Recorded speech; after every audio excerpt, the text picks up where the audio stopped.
You are first, yes. Cool. Yes, you are first. Hello, hi. Wow.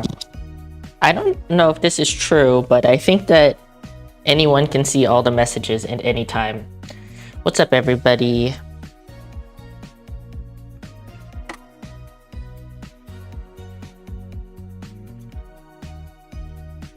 Yeah, I did. I totally chopped my hair.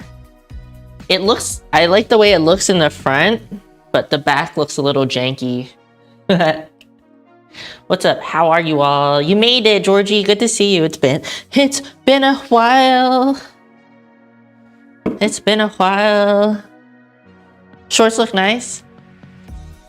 Yeah, I don't know. I might have to go get it fixed. But I think it's a problem with my hair texture more than the actual haircut itself. Because like, it's hard to see because it's so dark. But like, the bottom is very curly, but the top is not. It's a hockey talk mullet, really? I don't think it's quite a mullet.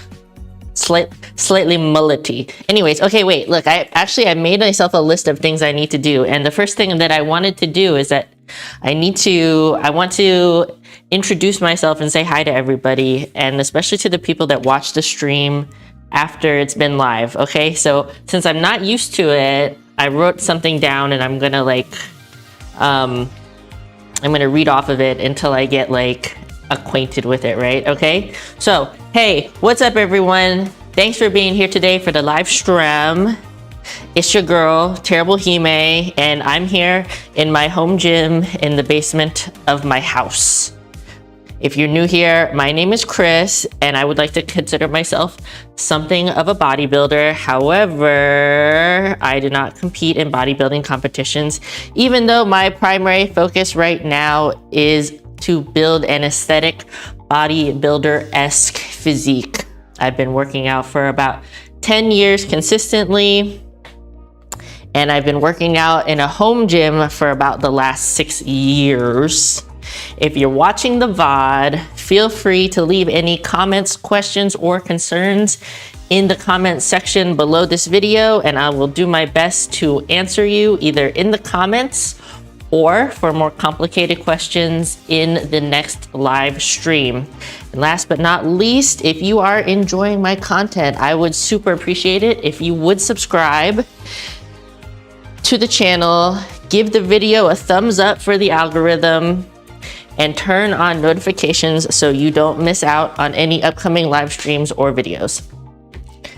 I mean, it was one take, but I was also just like straight reading from this. There's something else I want to put in there. I really would like to say something like, I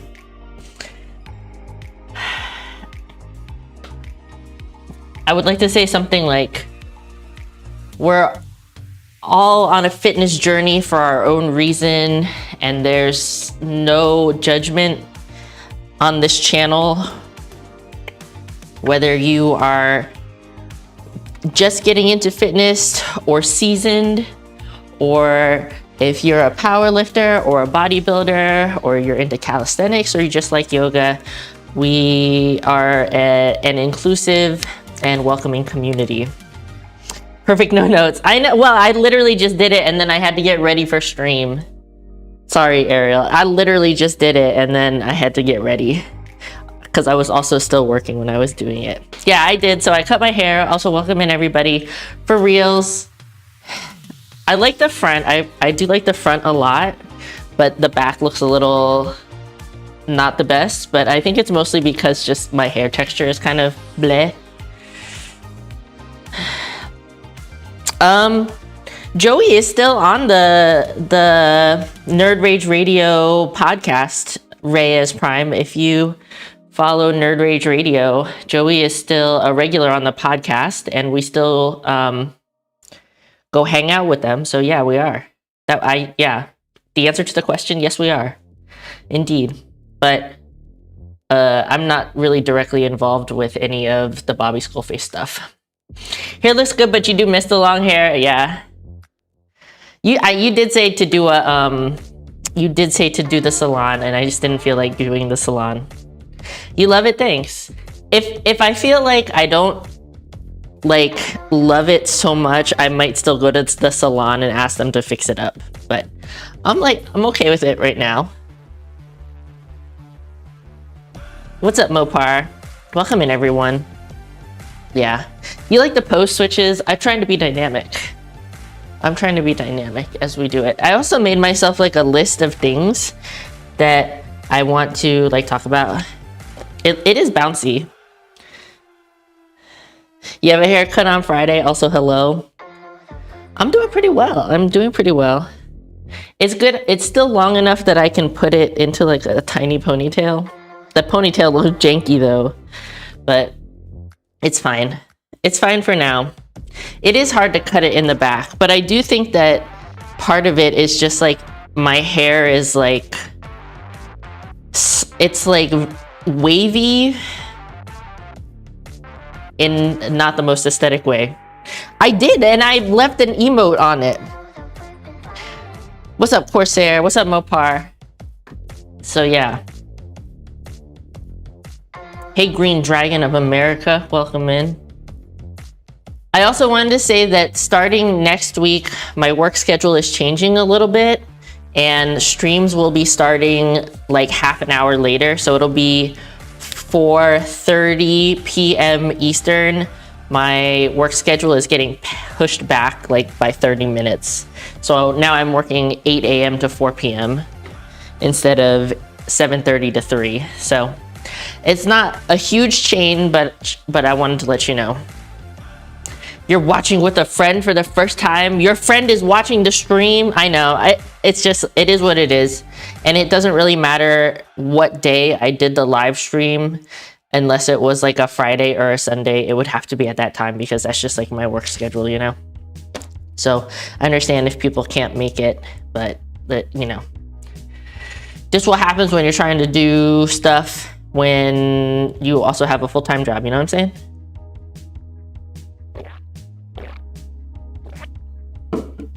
And you can always watch the VOD. You can always watch the stream later. Outfit of the day. I think this top is from... You told them my twerk skills were different. Wow.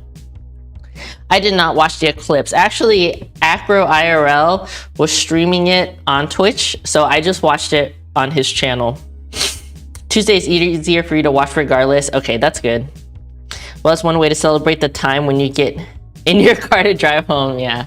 The top is from My Protein, and the shorts I think are how do you pronounce that?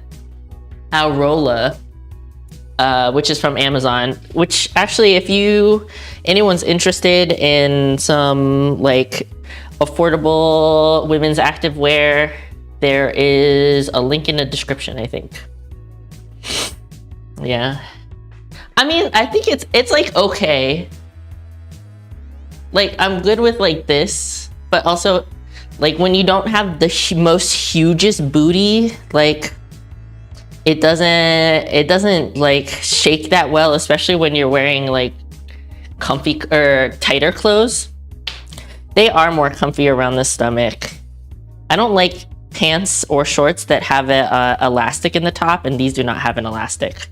But they do eventually leave like a little like because they're ribbed, they leave ribbing. Yeah, I know, it's a weird name. They're definitely Alpha Elite knockoffs, but I kind of still like them.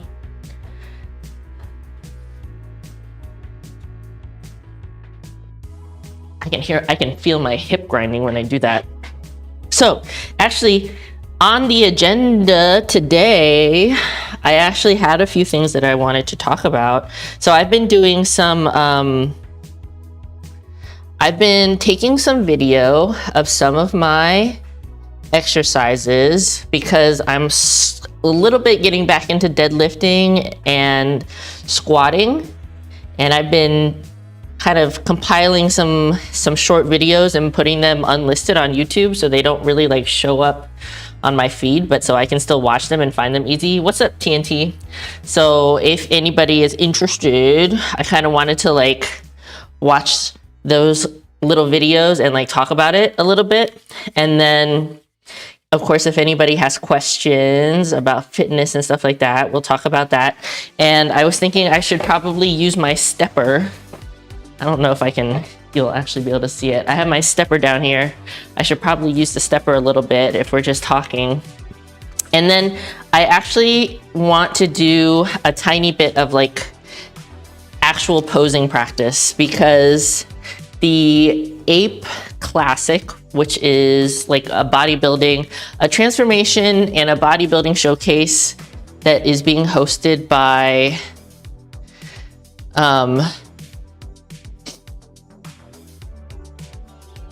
the Aesthetic Physique Enthusiast channel, or by Acro. Anyways, in general, I'm planning to do that, which is later in the year. And there's two kind of categories. There's a transformation for people that are interested in gaining or losing weight. You can either, you can do a cut, or they also have a category for people that are bulking. And then there's going to be a like bodybuilding, what would you call it, posing routine showcase. And I was planning to do both things. So when I come back from vacation in May, I'm gonna go into a cut and really try to like lose weight this time, or like really try to lose body fat specifically this time. Last time I was trying and then I kind of fell off, but like I'm really trying. Be careful, please. Only 2 emotes at a time, bro, or YouTube might ban you or time you out. It's like, I looked again at the settings and I really don't know why it is so strict, but please be careful with the amount of emotes you are using consecutively. Yeah, sometimes it will time people out for using like more than like 2 or 3 emotes at a time. So like, just be careful. I don't mind, it doesn't bother me, but there's some setting on YouTube that I can't change that makes it so people get timed out. It was too overcast for you to see the thing.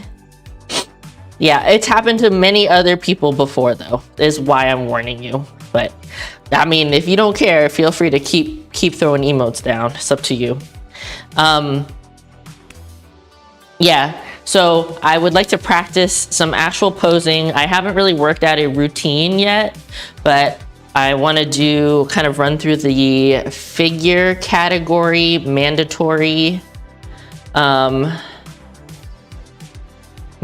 poses, because I think figure category is kind of like the best fit for me personally.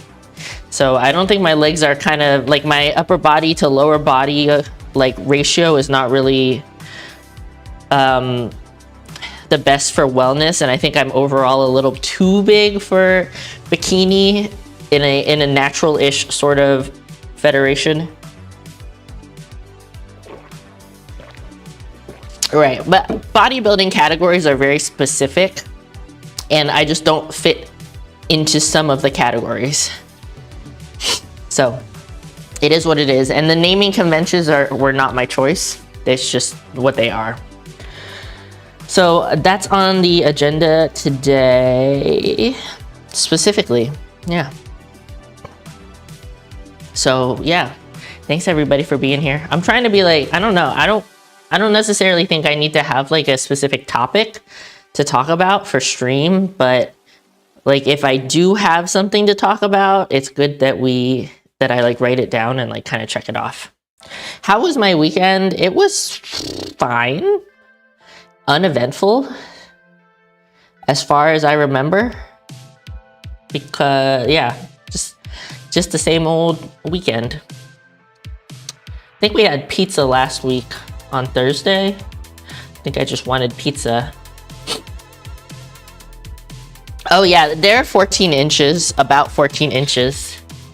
I mean, it's mostly, I don't feel some type of way about measuring them or whatever. It's just like, it's kind of clickbaity to like get people to respond, but they're about 14 inches.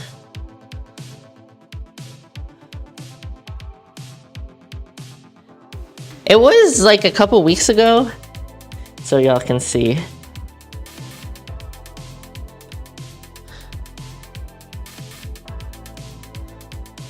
I guess that one's, I can't tell if I'm getting it in the right place. That one's actually about 14.5, but I might not be measuring it the best. Around 14. So, I mean, lately, well, I would not say lately. This year, I have been taking body measurements once a month. I don't know if you can see that. My left side is a little bigger. That one's definitely about 14.5. So this year I have been taking body measurements because I am specifically doing bulking and cutting cycles again this year. And I thought it would be an interesting metric, but I don't necessarily think that it's right for everybody. You know, I think it's very important to have some measurement of progress tracking when it comes to fitness. I think that can be very motivating when you are going towards your goals, but you have to figure out a metric that works best for you, right? Thank you, Space Jam. So, like, for me, I like to see the numbers, and typically they don't cause me psychic damage, but I can definitely understand why it could cause psychic damage. You know, and that means when I'm talking about numbers, I'm talking about like weight, I'm talking about like body fat percentage, I'm talking about like measurements and stuff like that. But there are other measures of progress as well. You still weigh yourself to make sure you're in a surplus. Hey, sad boy. And you journal your workouts. Yeah, so I use a spreadsheet to track my workouts. Yeah, psychic damage. I mean, I can't even like think of how you would normally say that. Mental distress? I wouldn't say that I'm specifically on a social media break, but I'm not really like pushing myself to post when I don't have anything I feel good about posting, if that makes sense. I mean, I kind of talked about it in some of like my planner videos. I definitely was feeling a little bit burned out. But I'm not specifically like taking a hiatus or anything. I just am posting when I feel like it without being on a schedule. Yeah, I mean, I really like spreadsheets. I am not formally diagnosed with any neurotypical spice, but it's, you know, highly plausible that there is something in the mix. But I really enjoy spreadsheets. I like looking at them. I like making them nice. I like playing with them. Sweet Lou had like a whole bunch of like workout programs that he made for Twitch. And I was like, hey bro, do you want me to like reformat these to make them like a little bit easier to understand and to look at visually? And he was like, yeah, sure, if you feel like it. And I like went a little too hard. So it's just something I enjoy doing, and it's like kind of an organizational thing. But I mean, as you know, I do love writing things down as well. It's just like, I was for a long time writing stuff in my journal, but it just was like super repetitive because of rewriting my workouts and stuff like that. What's up, V Del Rio? Welcome in, appreciate you being here. Yeah, so I mean, I feel like my spreadsheet looks pretty nice. Yo, what's up, Land Down Punder? My spreadsheet looks pretty nice because I like to like color code it and stuff like that. That's not my workout right now. This is my workout program right now. But I like to like color code it and things like that. And I have like space for notes and stuff. So I enjoy using it. But they can be overwhelming, but I specifically format mine so that I can read it very well.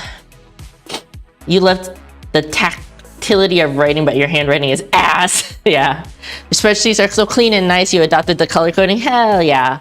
I appreciate you saying that. One reason I specifically started doing the color coding is when I was making programs for Twitch.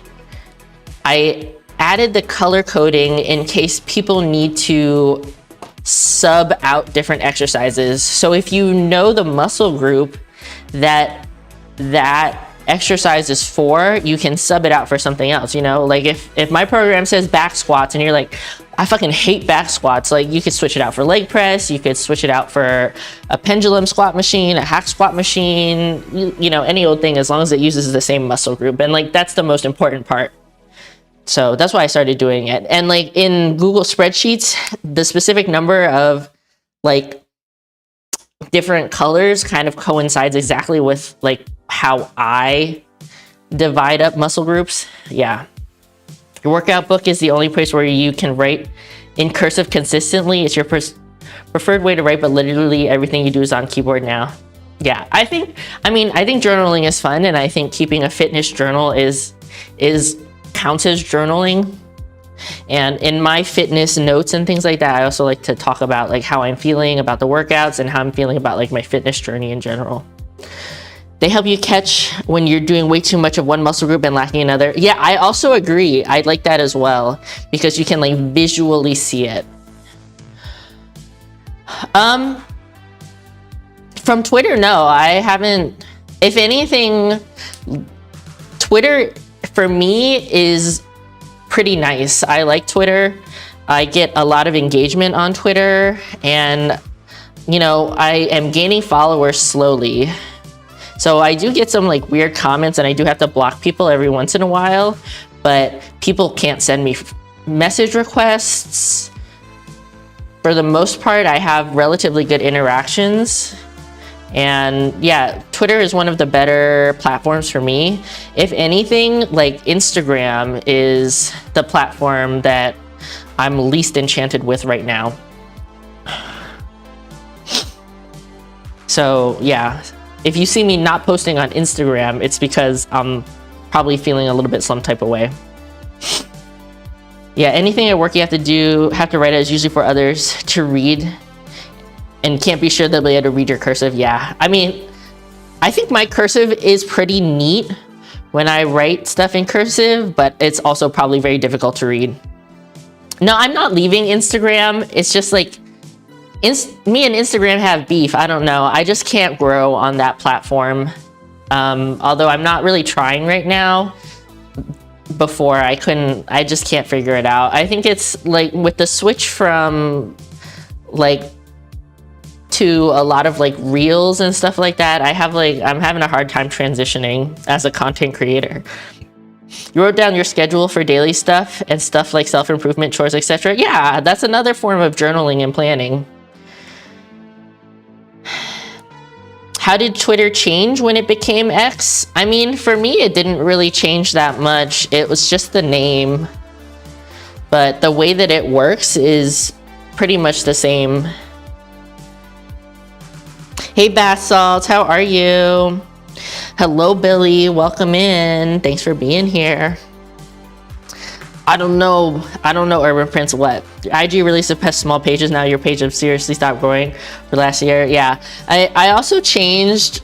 I used to have like a professional account, and I changed it back to a personal account, and I literally lost a couple hundred followers, but I'm kind of assuming that they were bot accounts anyways.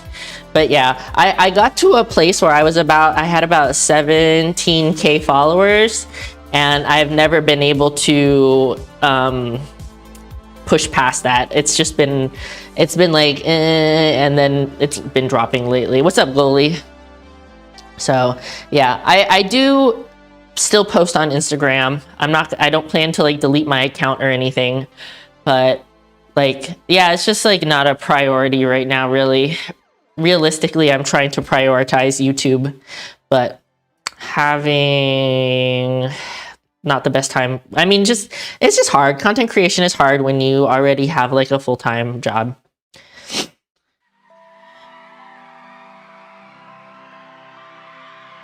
No, I mean, if I unfollowed you, it's probably because you don't post that much. I don't know. I don't like to follow people just to like collect followers. Yeah, I've talked about it a little bit, and I'm planning to leave OnlyFans, and I felt like people were still finding my OnlyFans account from Reddit. So I went and deleted a lot of my old posts on Reddit, and I think that fixed it.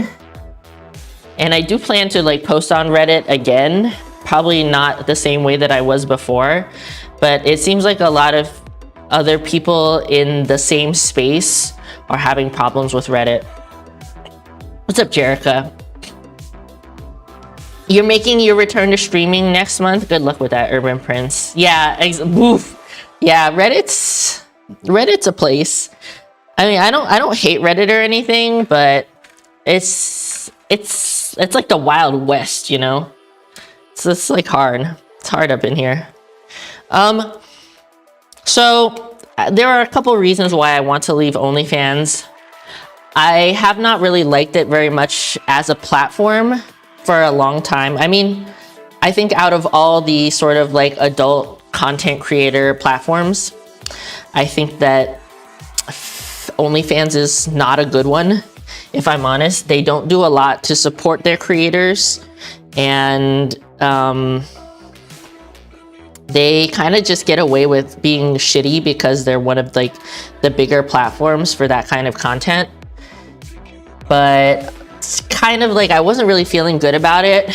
And then on top of that, I found out that the owners of OnlyFans have made some like political choices that I really don't agree with. So, I mean, I would never tell somebody else that you need to leave a platform because of something. But for me, it's not worth it to try to stay when it goes so far against my belief system, I guess.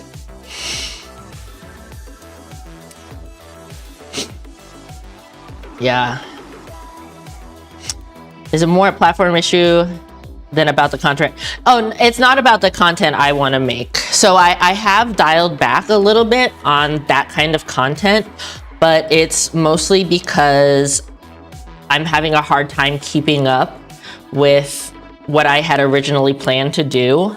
And like, so the way that I was running my profile specifically was that I had a little bit of a higher monthly price, and I put out a certain amount of content every month, and it ended up being like one bigger set a week that came with like 20 to 40 pictures and kind of a longer video that was like anywhere between like 10 and 30 minutes, right? And I was doing that every week. And if I don't have a lot of things going on, it's totally fine for me to do. But if there's a situation where I don't have like literally an entire day to like make content for the week, I just don't have time to do it. Do you know what I'm saying? It takes me, I would say, between like 4 and 5 hours, or like 4 and 8 hours to like get that kind of content, that amount of content done on a weekly basis.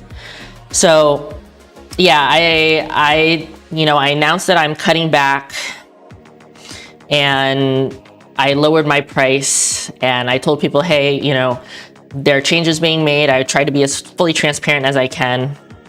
And, you know, people were fine with that. I still have some amount of stuff. What's up, Laugh Man? Oh, yeah. And specifically with OnlyFans, you know, I can understand like both sides, but OnlyFans like does not protect their creators against scammers. And I totally understand. Oh, it's Leafy Fern. What's up?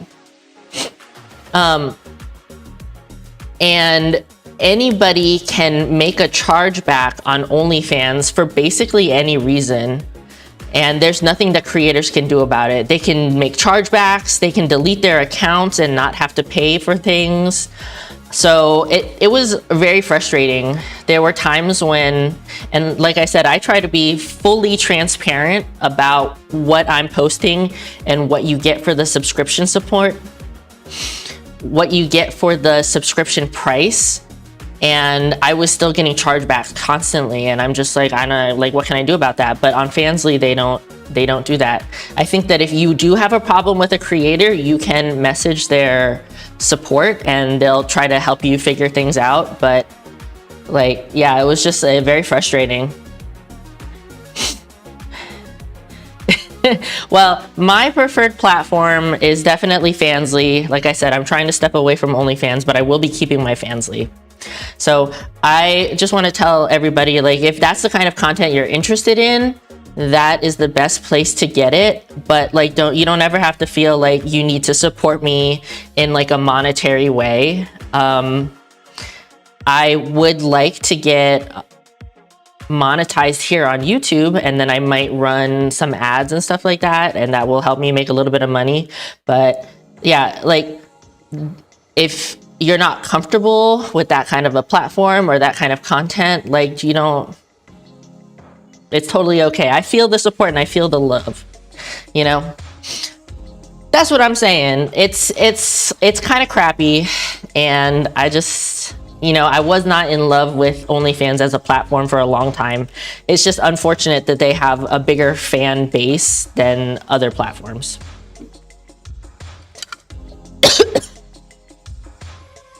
So, and I will also say, like, people, there's no tea or any shade. I don't feel some type of way if you specifically do want to see that kind of content from me. Like, it is what it is. Like, I watch the content of other creators and I'm not like embarrassed about it. And I don't think you should be either. Like, if you enjoy that kind of content and you want to see that side of my content, like, it's totally all good. And if you're not interested in that kind of content, it's also all good. Yeah, loop YouTube playlists if you really want to show support. That's what Joey does. Yeah, there's nothing wrong with it. There's nothing to be embarrassed about. I don't feel some type of way. Yeah, I don't know what to say. I wouldn't say many, but there are a few fans on my sites that we just like chat. We just chat like normal people, and then like when I post something and they're like, oh man, you look really good in that outfit, or like, you know, slightly more vulgar versions of that, and like, it's all good. Like, that's what the site is for. But it's cool that we can also chat like normal people too. I don't have any control over what the ads are.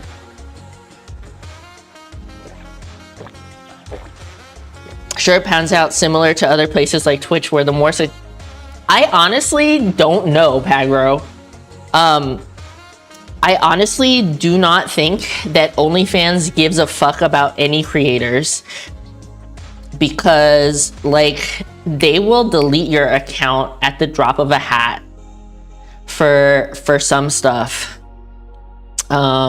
which is like fine, I guess. But like, as far as I can tell, there's no, like, if your account is deleted, that's it, it's gone, and they don't give a fuck. Can you get an ab check? I mean, I don't really have abs right now. Like, that's kind of the best you get. Yeah, I know a girl. I mean, I don't know how much she was making on OnlyFans, but I know a creator that got her account deleted because there was a problem with her paperwork. So basically, she's an American citizen, but she lives in Japan, and she has like residency in Japan, and all her identifications are from Japan. And when they they told her she needed to re-verify, and then they wouldn't take her identifications, and they just like straight deleted her account. And like I said, I don't know how big of a creator she is, but she's got like a few 100,000 followers on Twitter, Instagram, stuff like that. So yeah,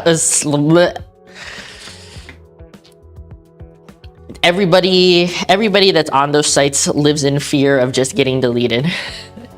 Like for real. Is a workout the same as an exercise? I would say you do exercises to get a workout. They maybe are not exactly synonymous, but they're adjacent. But yeah, so I would, when it comes to like paid content and stuff like that, I'm looking to do something that's a little more, like slightly more passive, something that's a little more low-key. That's another one of the reasons why I don't plan to go back to Twitch. And if I ever did go back to Twitch, which I don't plan to do at this point in time, I would not get affiliate, because I think it really preys on kind of preys on the watchers. Like, I understand that you want to support the streamers, but the creator split is like so bad, you know, it's like 50-50. At least on my OnlyFans and Fansly, it's like 20-80. You should be wherever you feel your time and efforts are respected. I love that. Thank you, Pagro. Keep your ad protected with a nice layer of fat. Yeah, I mean, that's what it's there for. That's why it's so difficult to lose belly fat. That is why it's so difficult.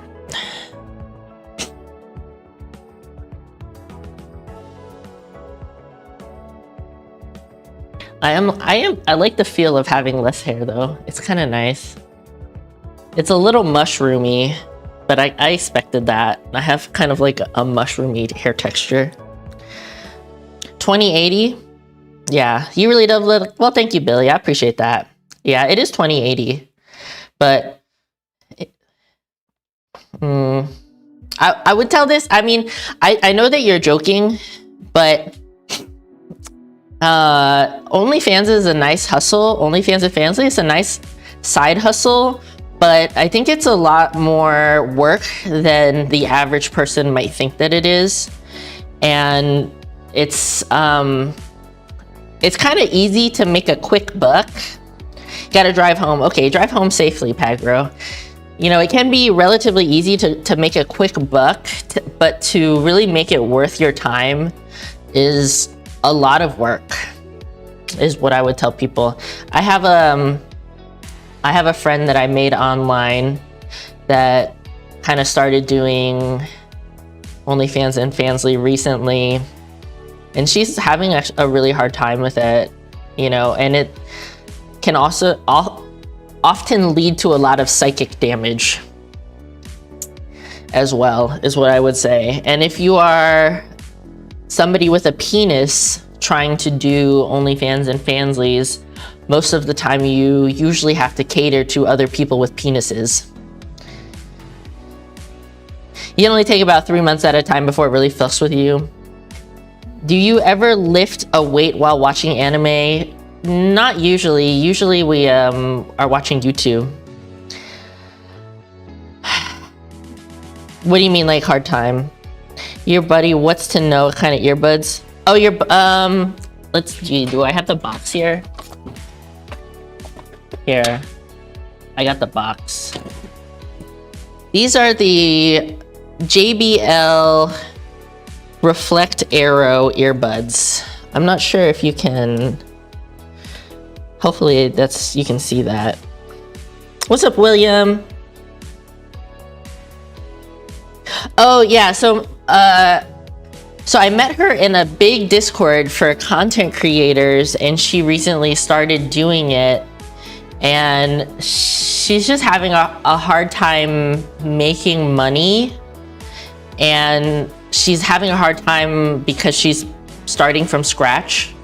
you know, she didn't have a big social media following. I don't think that I have a big social media following, but I do have some amount of people following me and people that were already interested in that kind of content.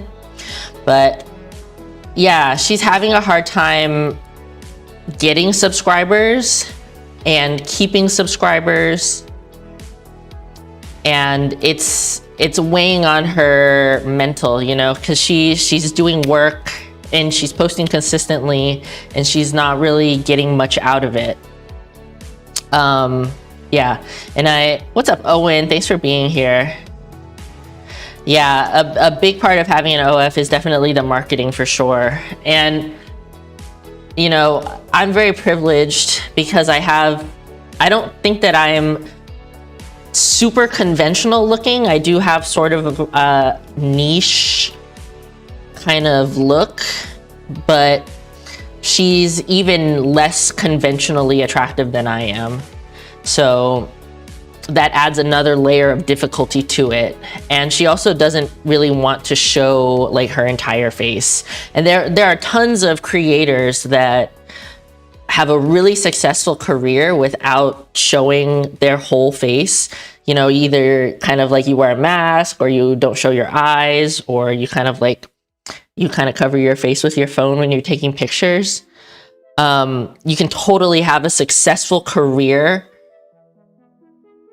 in that niche, but it does add another layer of difficulty, right? Yeah. You like the mushroom hair? I like the front. I think the front is really cute. Yeah. So yeah, to be honest, I don't actually think it would affect her career, but I mean, I understand in general wanting to have a little bit of privacy. I think for myself, I've been on the internet too long to have that kind of privacy, so it's like doesn't really make sense for me.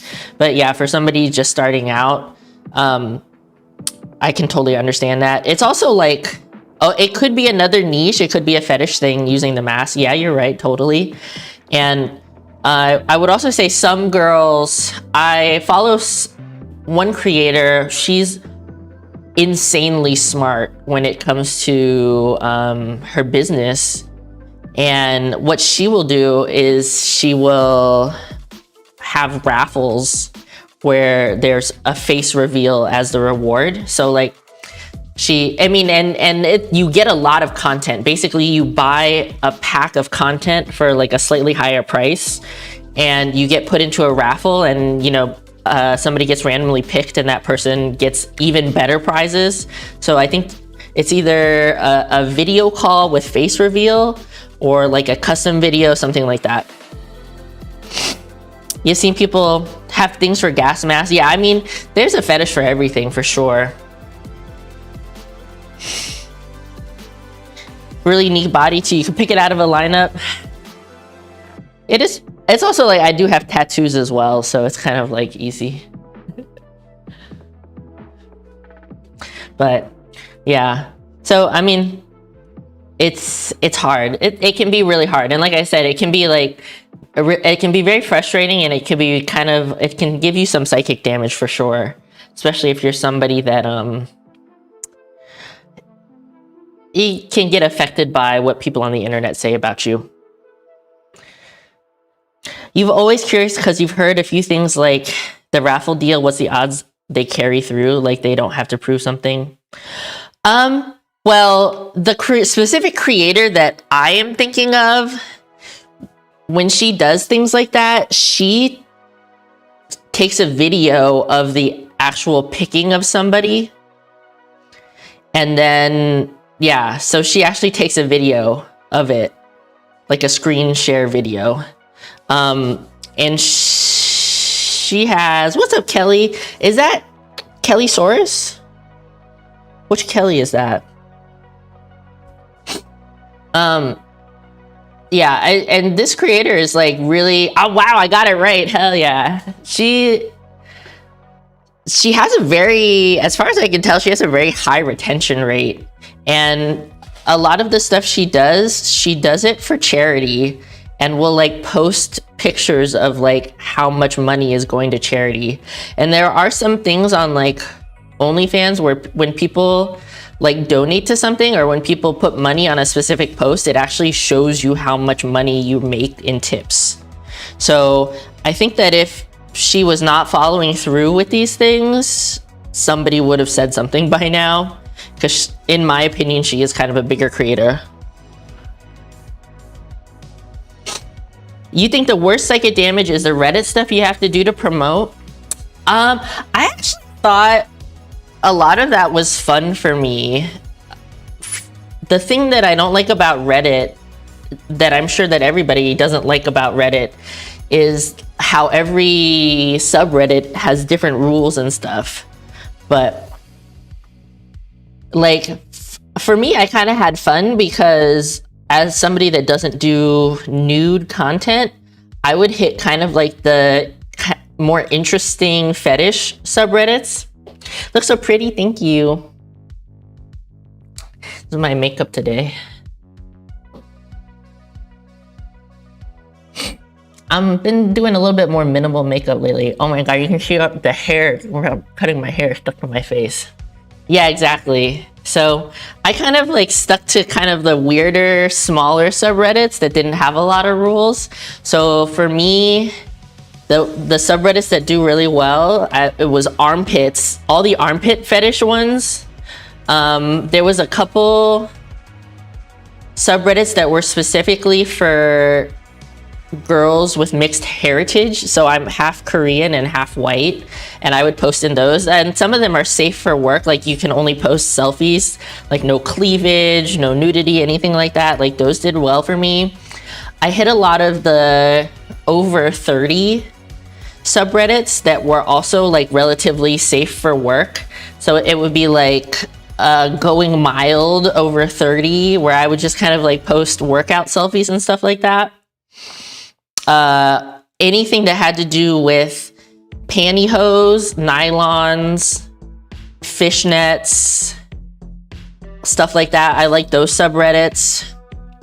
Panty lines, because you know, I stay wearing like full coverage panties. So I was just like, let me hit up these panty lines. People loved it.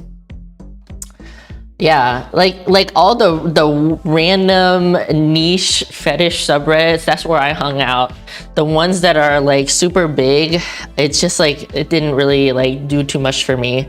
I did a lot of like foot fetish stuff because people like my feet. My feet look pretty good. So yeah, it's just like, you kind of have to like figure out what works for you. And like, it doesn't have to be nudity, but it probably will be pretty cringy. Yeah. Do you like the panty lines and the tan lines? I had somebody on one of my fan sites tell me they're really into goose pimples, like when you're cold and your skin is all bumpy. But it's really hard for me to get pictures of that. But that was something that somebody requested once. Wedgies. I posted a couple times in wedgie specific subreddits, and I actually got like some specific followers from those. Yeah, fetish, all kinds of foot fetish ones. I have so many foot fetish ones. High heels. Actually, I really like I like wearing lingerie. It's hard to find lingerie that fits me really well, but I like lingerie. So, and you don't have to be naked, of course. So I would post in ones that were specifically for like lingerie sets, black lingerie, white lingerie, all the different colors of lingerie. So yeah, it's like, it's the main part that's frustrating about Reddit is, you know, all the different rules for all the different subreddits. But I would say, generally speaking, I had a relatively like good experience with Reddit. You know, it's just annoying to do. It's just really annoying to do. Lingerie, yeah. So.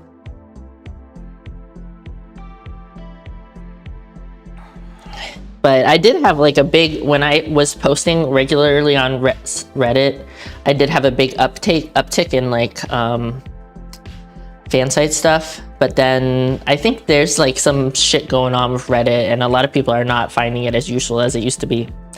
So I kind of just been like a little iffy about it. And I will also say, like, I use a service that tells me when people are stealing my content, and almost everything that gets stolen and put it on like nude pics of whoever the fuck is stuff from Reddit. So I'm just like, that's really annoying. Gonna head out. Okay, see you later. I already have some subreddits, but are they gonna make any Dom Reddits? Oh my god. So yeah, that's the TLDR. But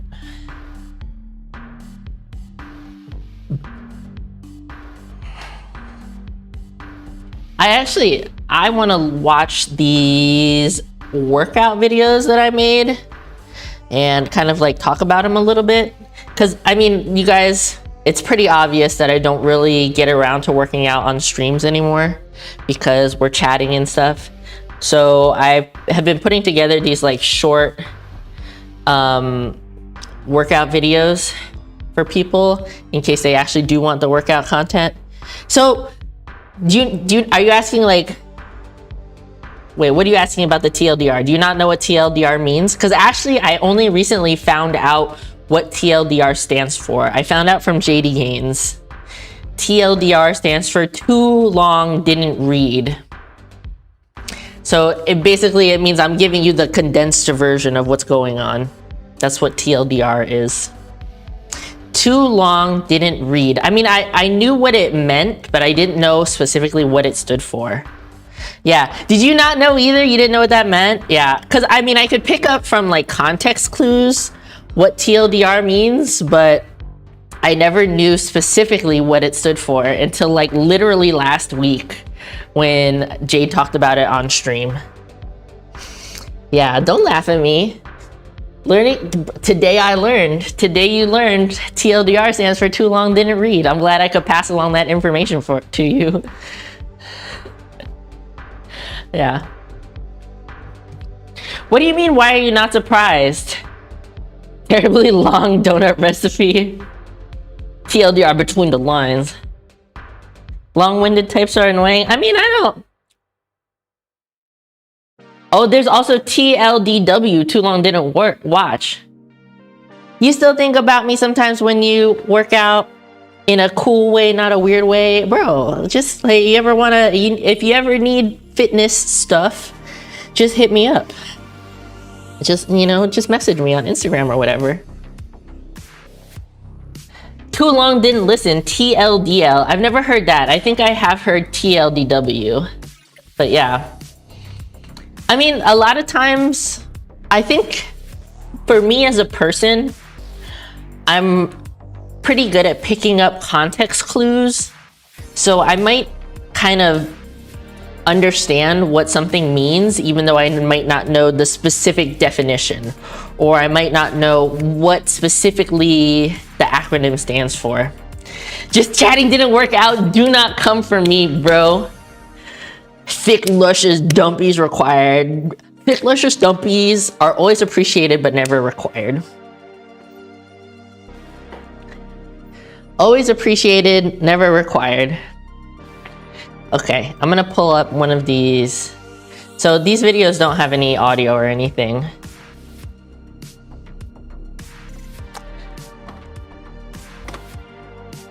So we did look at my squats last week. And this is gonna be so this video is from a quad focused leg day. And so I guess a workout update. This is reminding me that you didn't know what BBL stood for. Closest you got from context was big booty lift. I mean, yeah, if you don't really know specifically what it stands for, it would be hard to guess that it specifically means Brazilian butt lift. But like big booty lift is pretty close though.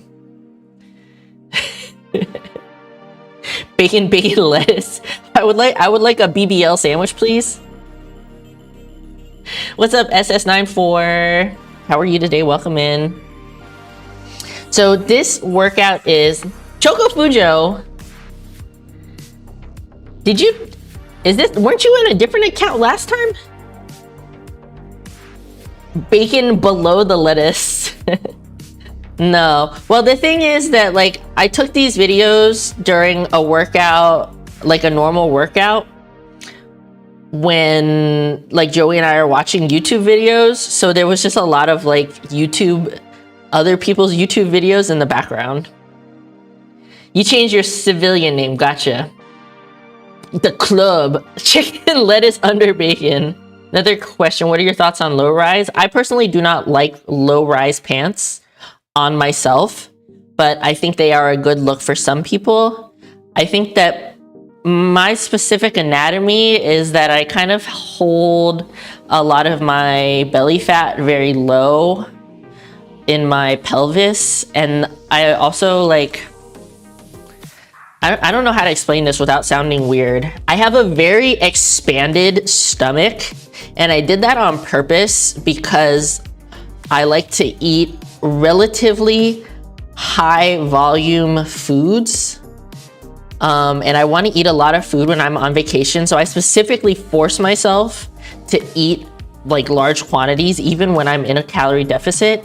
So my stomach is quite like biggish, but I just don't really like I personally don't like the look of low-rise pants on me. I also have kind of narrow hips. So I think it's a combination of like my lower stomach and narrow hips. I just like don't really vibe with low-rise pants. I prefer high-waisted.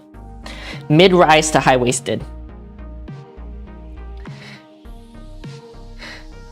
You gonna slap? Okay, oh, I thought, bro, I read that as you took a mega shit last night and it made you really tired.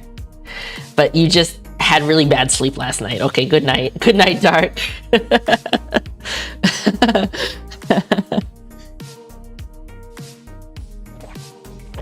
Yeah, it's just a personal preference for me. I don't really like the way that I look. You didn't know that I stream? Well, welcome in. I don't know how to pronounce this.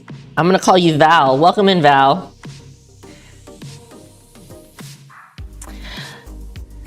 If somebody specifically bought me a pair of low-rise pants that they wanted pictures in, they wanted to see me wear, you know, if people buy me something from my wish list, I usually send them a couple pictures wearing that thing. So like that would probably be your best option if you just really wanted to see me wear low-rise pants, but I would not buy them for myself. To keep it 100% real with you, I wouldn't buy them for myself. They probably would only get worn for those pictures and never get worn ever again, unless I'm just like, you know, unless they're comfy or something. It's gibberish, so Val works, okay. But yeah, so Billy, if you specifically want to see me wearing something or like, yeah, like just message me on Fansly, and if you have a link to like the specific item, like we can talk about it. I don't know if they specifically meant bell bottoms, but I'm assuming just something that's kind of like exposes a lot of the stomach. But yeah, I will say I also don't really like bell bottoms either. So back to this workout. We're chatting, whatever. So this is a quad focused leg day, and I'm kind of incorporating some powerlifting. I wouldn't say powerlifting. I'm incorporating more squats and deadlifts back into my workout, but not a lot. Powerlifting is not my focus. Bodybuilding is my focus, but I feel as though my core strength has really suffered since I had surgery last year, and I haven't really been forcing myself to use it as much as possible, and I just don't vibe with isolated ab training. So to get my core strength back up and just to like practice the powerlifting movements, I'm adding like one set of squats on my leg day, on my quad day, and one set of deadlifts on my hamstring day. Just something that exposes your stomach and your hips too. I don't know anything off the top of my head, if I'm honest. Did they suggest any rehab? Nope, not really.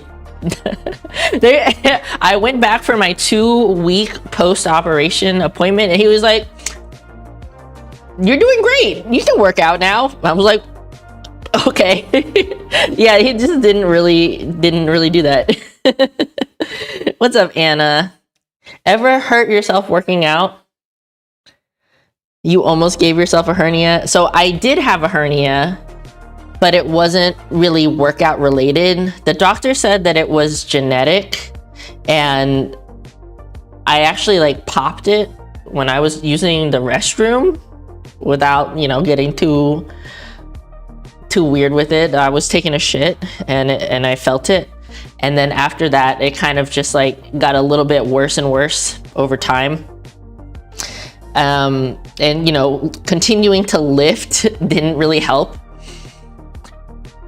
But besides that, I've never seriously injured myself. You know, I've had some times when I've been extra sore. Maybe I've been close to pulling something, but never like badly injured myself working out. I know that for me, myself, I don't have the best elbows, I don't have the best knees, and I'm very worried about injuring myself. So I try to be very careful when I work out, especially as I'm getting older. I was a little less careful when I was younger, but especially as I'm getting older, not only is it better for hypertrophy to kind of really actually focus on what you're doing, but just as somebody that's getting older and is slightly older than my prime, you know, I want to just be really careful. Yeah, I mean, I will say, so I'm 35, I'll be 36 this year. So I had an umbilical hernia, which was like right in my belly button. And it wasn't super painful, but it really truly was doing me an immense amount of psychic damage. I felt like I couldn't do anything normally. Not receiving enough video. Did the stream cut out? It's giving me an error. Did the stream cut out? Or are we okay?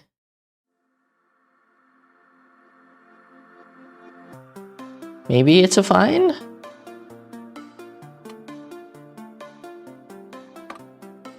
I don't know, nobody's saying nothing.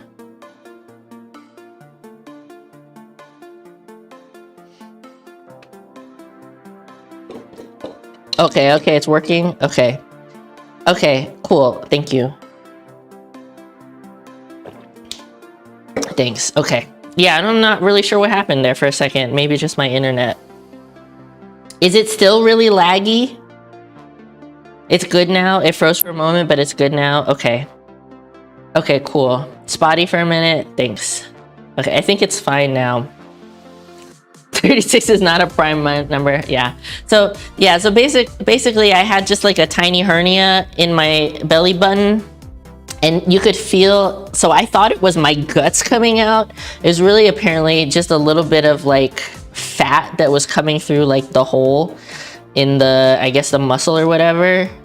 And the doctor even told me, I think, to me it seemed like, I feel like I should go back to this. To me, it seemed like the doctor was trying to be like, you know, we don't have to do surgery on this. I think he was expecting me not to want to get surgery, but I was like, I pushed him. I was like, I want surgery now. I was like, I work out, and I lift kind of heavy, and I would really just like to go all in on this. And he's like, it's like, oh. So, and he was like, yeah, we can do that. So I went straight for the mesh. So this is Skyvation BCAAs in the lemon lime flavor. It's like a powder you add to water. It's kind of like Gatorade. BCAAs. I think there's a link in the if you go to the Amazon link for the supplements, there should be a page. It should be somewhere on there. Obviously I'm not really working out right now, so I don't technically need to have this, but it helps reduce delayed onset muscle soreness a little bit. You might not really notice it when you start taking it, and maybe other people don't notice it as much as I do, but when I work out and I don't drink this, I notice a lot more DOMs than when I don't take it. So I don't think it's really gonna help you. It's not supposed to help build muscle. It's not like a miracle drink or anything like that, but I like it. I've been using it for years. Diabolic suggested EAAs, but I have like 2 big tubs that I still need to get through. BCAA is bacon, cilantro, and asparagus. You got the grape flavored EAAs. I do like the grape flavor of the BCAAs too. Yeah, oh, what was I saying? So basically I went for the mesh. I had the surgery. You can see, wait, where's the scars? Here's the scars. 1, 2, 3 scars. They come in from the side. There was a transformer sticker on the robot that they used to do the surgery, and it was really nice. It kind of like you go in and you know, you go under and then you wake up and you go home, and I was like, wow, this was like, seems really convenient. Yeah, I did. I cut my hair like literally right before stream. The back looks pretty choppy, but I like the front.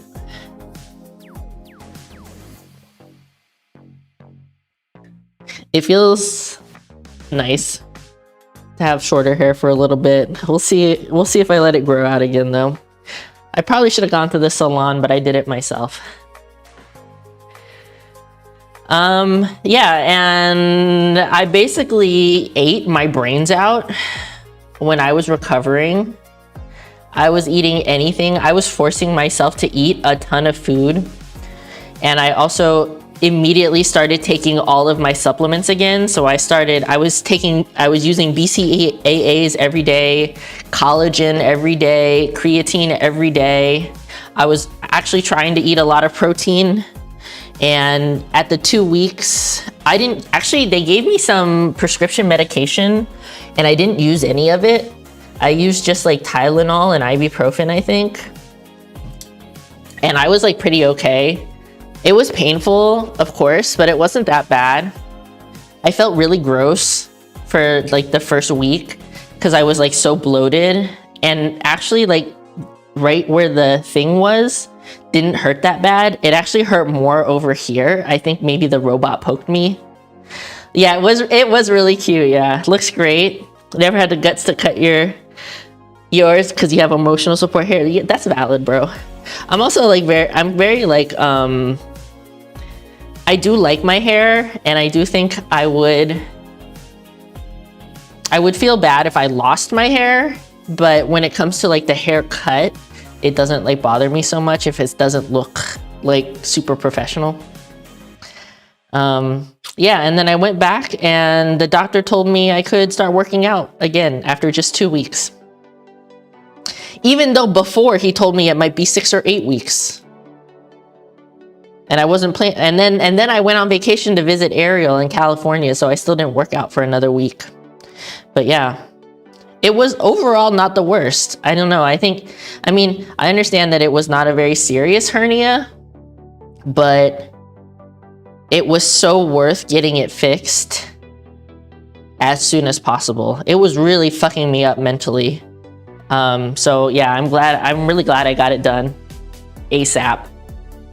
Like as soon as I went to the doctor and I had the surgery like within a month, I think it happened. I was like, this is no good. I went to the doctor within a couple weeks, and he like a general practitioner, and then he recommended me to like a specialist, and then I had the surgery like within a month, and it was like over and done with so fast, and now I feel fine. The only thing that I still struggle with sometimes, like I said, I do feel like my core is not as strong as it used to be, but that's probably because I'm not really doing a ton of like heavy compound lifts anymore. But for me, I feel like my stomach is not as stretchy. Is that the right word? Like it feels tighter than it used to be. Like when I do this, my bench form has changed a lot because I can't get a strict arch, like a serious arch anymore. You were playing rugby after 3 weeks after your hernia surgery, but it was inguinal. Yeah, I mean, not sure how similar that is to umbilical. So umbilical is specifically in your belly button. Yeah, you do your own hair trimmings, but you can't see yourself with shorter hair at the moment. Yeah, the first week after surgery was like pretty bad, but I mean, as soon as we got home, I went for a walk, and I tried to make myself go for walks because that's what the doctor told me. He said you should walk before surgery and you should walk after surgery. And yeah, I just like, it really wasn't that bad. I think a lot of like fitness people, they worry that they're gonna have to take a lot of time off and that they're gonna like lose a ton of strength and stuff like that. But I honestly didn't really notice that much. I honestly didn't really notice it that much. I mean, there was a drop in strength, but it wasn't like anything crazy. I wasn't doing a ton of heavy lifting prior to that anyways.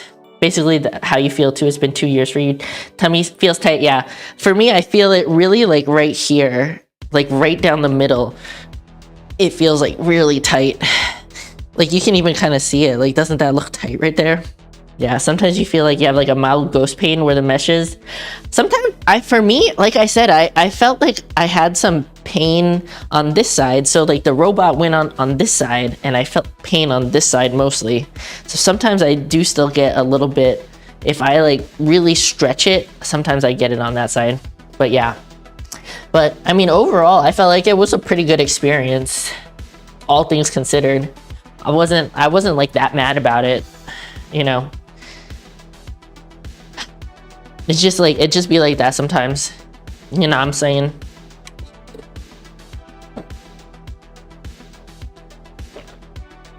Yeah, so basically I haven't done any powerlifting type stuff in like a year, like literally a year. I checked on the Instagram to see when the last time was.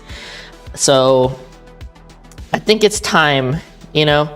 I haven't been feeling so good about my workouts lately, and I think part of it is because that I am sort of bulking, unintentionally bulking, kind of like YOLOing right now. But I'm not feeling the most comfortable with the way I look, which is fine. It's okay. You know, I can't be my best self every day of every year, all the time. You know, there's ups and downs, and I think that's a little bit affecting my workouts. So, you know, maybe this is like a nice little change. Like Lou suggested, like maybe try something else, do something a little different. Maybe this is what I'm doing a little different that's making me excited to work out again. Not to say that I'm super excited, but it is cool to like come back from not doing squats and deadlifts and still be able to do something relatively okay. So anyways, I do want to look at this video with y'all. I'm gonna play it and commentate on it a little bit. And also because I don't really do my workouts on stream anymore, this is like a nice little way to like actually get a little bit of working out content in here for the people that are interested. And I will try to remember to link these videos in the description in case people that are watching the VOD or anybody else wants to just go look at them later. Maybe you need to reference the workout or form or something like that. But I made them unlisted on my YouTube channel because I don't really want them to show up on the feed, but I don't feel some type of way about people watching the videos if they have the links, right? So this is a leg day. It is one of my quad focused leg days. So my workout program is a little weird right now, but I like it. It's basically upper push, lower push. So upper body, chest, shoulders, and triceps. And then the next day is lower body, basically all quads, and then the in machine. And then it's upper pull, which is back, biceps, and rear delts, and lower pull after that, which is hamstring, glutes. And I do calves on that day too, excuse me. Bro, we have discussed that I am in fact doing leg days, and my legs do in fact look a little better. Okay, Okay, at some point, we're gonna start making fun of me for having skinny legs. But so I started adding into my workouts one top set of like 3 reps for a compound movement. So we're gonna start out, this workout started out with, I know you were using sarcasm, I'm just saying. So this is a 3 reps of 190. It's a different angle than last week because I wanted to send this to Jade for a form check so she could see it from this angle. But this actually felt like really good. Not too easy. I maybe could have done like 195 for 3, but I thought that for somebody that's easing back into squats, this felt pretty good. I'm using knee sleeves, but they're my looser knee sleeves, and I'm not using a belt because like I said, I'm trying to work on my core strength. Body weight 160. I want to watch it again. I was talking. But yeah, I'm feeling really good about my squat form, and I think just adding like 1 set a week or 1 set per workout is good for me because squats are really hard on my elbows and shoulders. So, and this is like kind of a weird in between high bar and low bar form. I basically try to get the bar right on my rear delt, because going lower than that really hurts my shoulders now, and I just don't like high bar squats that much. But good depth. I like that my knees aren't caving in. That's something I'm always worried about. I can tell that like one foot is slightly out farther than the other, but I mean, people are not even. And yeah, overall, I felt really good with this set. Workouts are weird AF. At some point, things got to change up. Yeah, I mean, it's good to change stuff up every once in a while. Keeps things interesting. So this is the weird way that I do leg press lately. So this is a really good leg press machine, but I don't think I'm not hyper flexible, but I am probably more flexible than most people. And it's hard to like do a really full range of motion on it. So I put this like little, yeah, I put this here, and it's pushed up against the footrest and this, and it's pretty stable. And I'm doing 1 full rep and then 1 half rep. So this is the full rep, and then this is a half rep, and I count that as 1 rep. I really only do this on my leg days, mostly my quad days. I don't really do it so much on my hamstring days because I don't really need to, but like my quads are focused. Our quads are my focus, and it's the body part that I really struggle with. You doing ollie lifting and bodybuilding with way more cardio? Interesting. So yeah. So when I say this is Joey trying to fucking pose in front of my camera, but the 1 plus half rep scheme has been really good for me on my quad days because it works your muscle in the stretched position more. And yeah, so basically I'm doing like 1 set of the barbell squats and then 2 sets of this, and that kind of like counts as 1 exercise to me. It counts as a heavy sort of compound lift.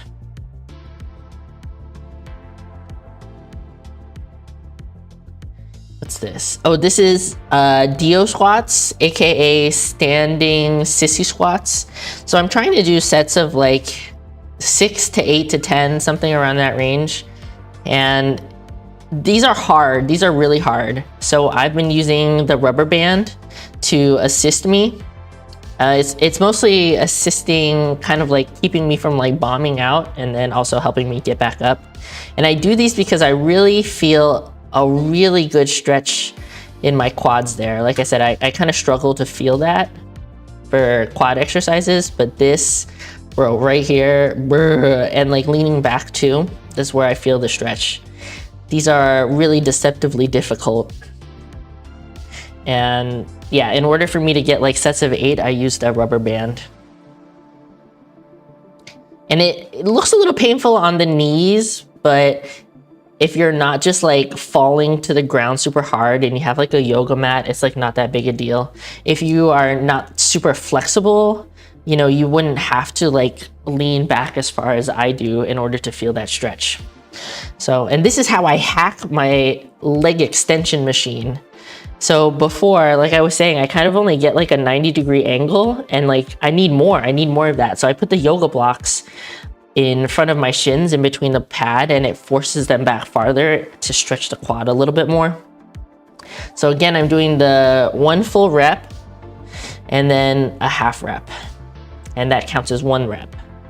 And I know it looks awkward, but I'm also trying to like slightly lean back a little bit, because that extension at the hip will also help with stretching out the quad muscle. This gets hard fast. This is one of those things where like you're good, and then all of a sudden you can't lift it anymore at all. But Joey and I both have started doing this thing with the yoga blocks, because that was like, it's a really good machine. Like all these machines are really good, but they're made for people that are bigger than us. You know what I'm saying? We're on like the smaller end of average for men.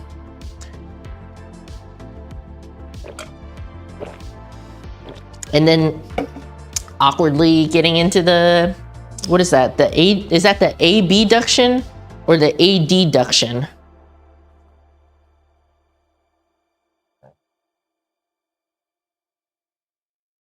Abduction with the 1 plus half again. The 1 plus half is pretty basic. Works the inner thighs. I saw a video by Jeff Nippard where he said that like one of his favorite exercises for legs, maybe not one of his favorite, but an exercise he would recommend to make your legs look really big is this kind of exercise, because it makes your inner thighs look huge, which then increases the width of your thighs. Yeah, the Mega Thigh Master machine, bro. It's quite painful. You really get sore. Like if you didn't already get sore from the squats, like this one really sets you off. I think that was it. I think this is the last thing in this workout. And so it goes 1 set of squats, 2 sets of leg press, 3 sets of leg extension, no, 3 sets of DO squats, 3 sets of leg extensions, and then 3 sets of this. And like that's the whole workout. It's not complicated. And if I, wasn't fucking around in between sets, it would get done really fast. So that's the leg day. Happy with how squats worked. And these are deadlifts. So starting out with like 135, this is me working my way up. Sumo deadlifts, 165 body weight. I do a sumo stance because I'm a little bit stronger sumo, and feels a little bit better for my body. I do feel like I might be leaning forward a little too much. Like maybe I need to sit back even farther, because I was feeling some strain on my lower back. Like it wasn't bad, but I think that I could sit back farther and come up straighter. But overall, I was pretty happy with my form. In most cases, until it starts getting really heavy, the angle of like, when I come here, the angle of my back doesn't change, which is good, which is what I want. I want to keep a neutral back. I'm not rounding it too much. And, in some of the heavier sets, my ass does come up first a little bit, but it doesn't like shoot up. It doesn't shoot up and then do like a RDL or something. So that's good. That set, wait, go back. Was it this set? No, I don't think it was this set. It was the next set. That's 2 plates, by the way, 225. I didn't put the kg on it. I think it was this set.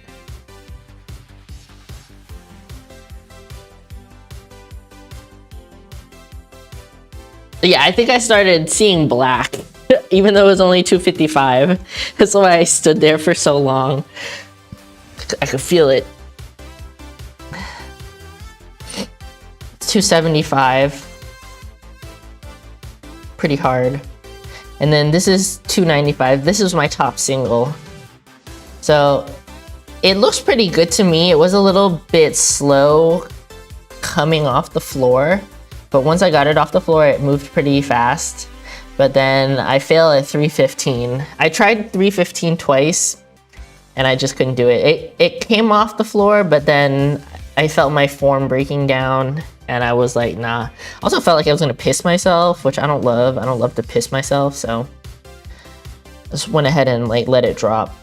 Yeah, you can see that I feel like I'm really kind of out in front of it, and I should have maybe sat back a little bit more. And then I did a drop down set with like 225. Even though I was feeling pretty gassed, I did want to get a good workout. And then after this, I did some the machine that goes out, hip, I don't remember, adduction, and then some leg curls. But yeah, form is not the best on this because I'm pretty tired, but I think I need to work on sitting back a little bit farther and pulling like straight up rather than have it be like kind of out in front of me. I think that would save my lower back. Although, I mean, I'm pretty happy with how like my back stays neutral the whole time, but still, I did feel a little bit of strain.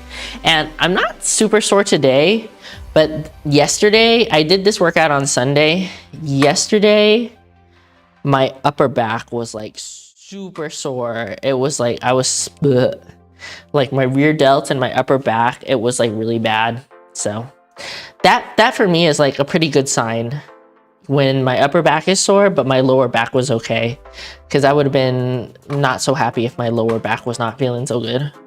But yeah, overall, I felt pretty good about that. I think I can get up to 315 with a couple weeks of like good training and practice. So I'm happy about that.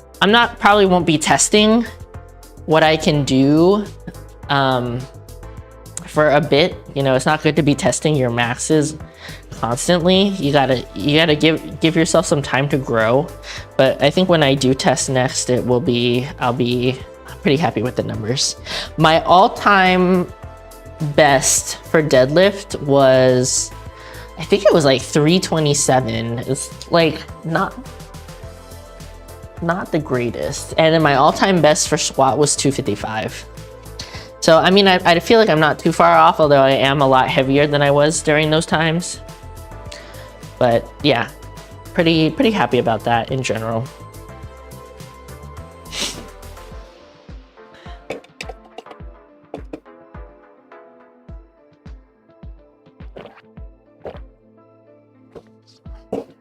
I'm gonna go use the bathroom really quick. If anybody has any comments, questions, or concerns, go ahead and put those in chat. And if there's nothing specific, I might jump into a little bit of posing practice. Like I mentioned earlier, I might actually change the camera angle for that. But yeah, anything y'all want to talk about, anything on your mind? It doesn't have to be fitness related,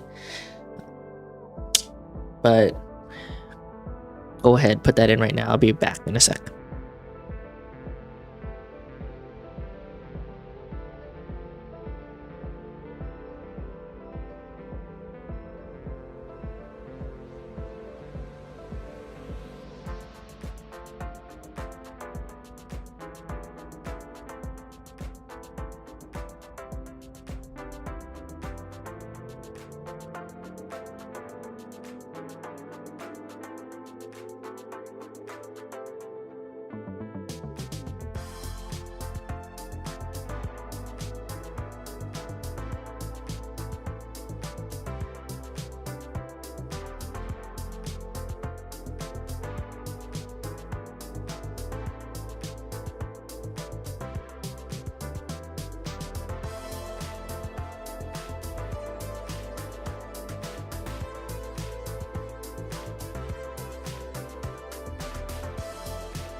What? It's weird that when you're leaner, you are weaker, and when you have more mass in your body. I mean,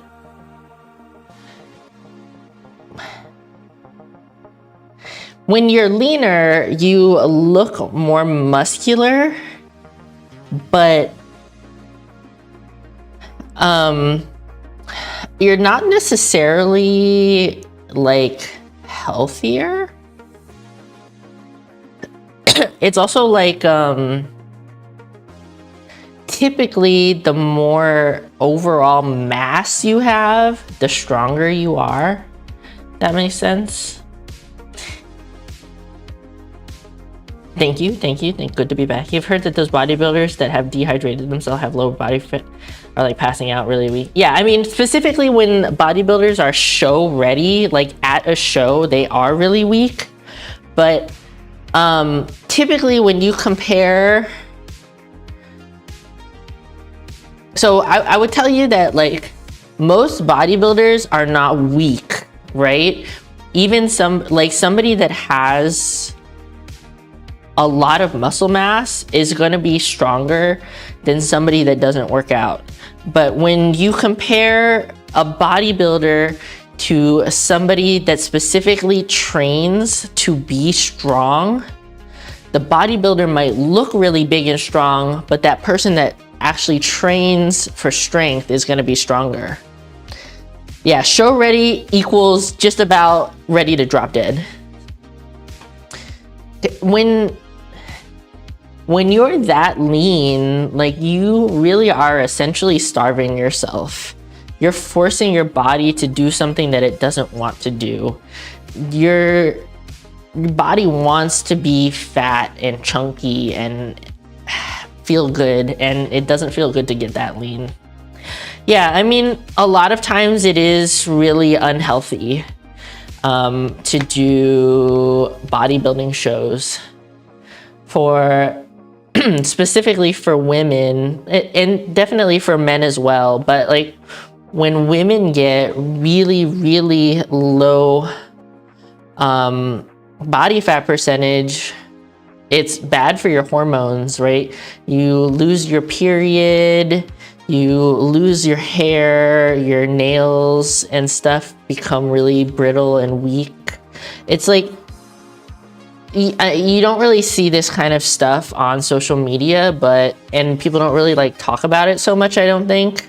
But it's actually like really hard on your body, and it's not good from a longevity standpoint. You know, when you've been doing it for like a long time, you can sustain a lower body fat like just over time. Like for me, I was maintaining about 17% body fat for like a while, and it wasn't that difficult. But like it's hard to get there, right? It's hard to get to that point, and it's not really like good for you. When I am in a calorie deficit, my hair loss is really bad, and my nails grow really slow, and they break really easily. It's just like not really a good time. Yeah. Do I ever program overhead squats? No. I can do it. Like I can hold a barbell over my head and like do a squat. I actually tried it the other day to see if I could. Like I can do the movement, but it is not really conducive to my fitness goals because I'm not an ollie lifter. And the amount of weight I can hold over my head is not nearly the amount of weight I need to squat in order to get like a really, really good quad workout or a good leg workout. You know what I'm saying? It's less about I feel like the overhead squat, it's just a little too fiddly. It's like a little too much happening for me to get like an actually good workout out of it. But if overhead squats align with your fitness goals, certainly there's nothing wrong with it as an exercise overall. It doesn't align with my fitness goals. Have y'all seen Anatoly's stuff, he's a lot stronger than he looks, and he uses that to prank people. Like, he'll pretend to be a cleaner and then casually move a barbell that people are deadlifting. No, I mean, I don't really like pranks. Like, that kind of pranking sounds like not mean-spirited, but I'm not really a fan of like pranks in general. I get really bad secondhand cringe, so I don't like that kind of content really. But if it's like for funsies, like I can watch it, but I don't really like seek it out. Like Joey and I have been watching Will Tennyson a lot on YouTube recently. And he does some stuff that like really just, I'm just like, oh, I wish you wouldn't. Like when he kind of like pranks people a little bit.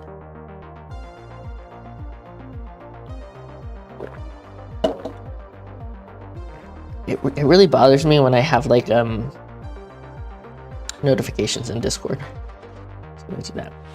So yeah, Joey and I have been watching a lot of Will Tennyson lately.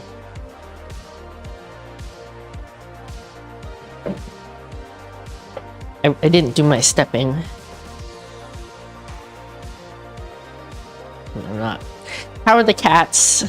Mafik eats too much, and Totoro, it's really hard to make Totoro eat. So they're fine. It can be a struggle though. It can be hard to get them. We're slightly worried about what's about them when we're in Japan, because Joey's friend has a teenage daughter. They live just a couple houses away, and she comes over every day to feed them when we're on vacation. She's gonna come over, but you know, she can't be here 24/7 to make sure Totoro eats enough food and Mafik doesn't eat all the food. So it is what it is. Sorry, I coughed. It's not mean-spirited, it's just this seemingly skinny dude deadlifting way more than he seems like he can. Yeah.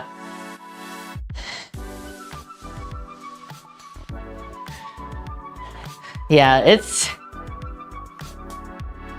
we can't just leave food out for them because Mafik will just eat it all. But Totoro, it would be better for Totoro if we could just leave food out all the time. But they should be fine. We'll tell the cat sitter to just give Totoro snacks when she comes over.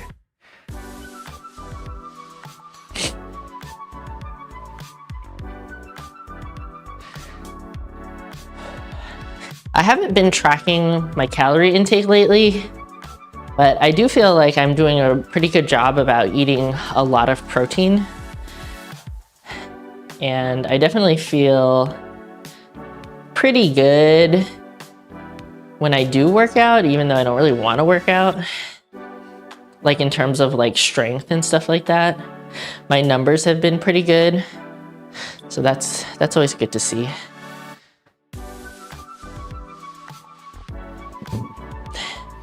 Joints have been feeling okay, which is also good.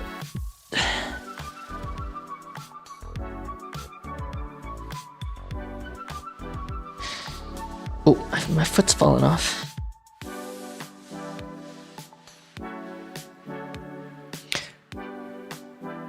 There are these automatic feeders that recognize a cat and open the door. Kitty, they only work a certain kitty. Oh! Ooh, actually, that's a really good idea. I forgot about those. I actually have seen those. That actually would be a really good idea. I need to look into it. It might only... I'll have to look into it. I'll have to look into it. That's a really good... Let me write that down, actually. It would be... They're probably really expensive.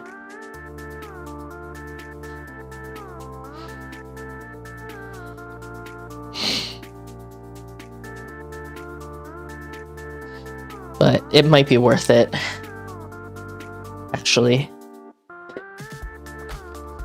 Somebody else messaged me on Discord. Did they hear me say that?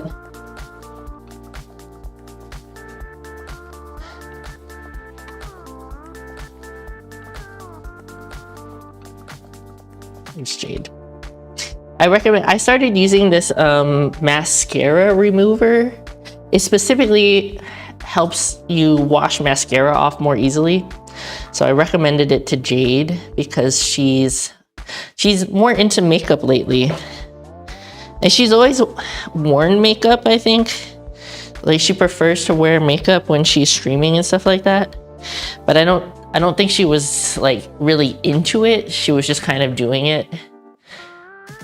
But she's been like more, it's like enjoying the process of putting on makeup, which I think is really nice. I personally, I wear makeup for various reasons. I specifically wear makeup on stream when I have time because I understand that looking and presenting myself a certain way will help me get more views, which is fine. Yeah, I'm realistic about it, but I also just like enjoy applying makeup in like kind of an artistic sort of way.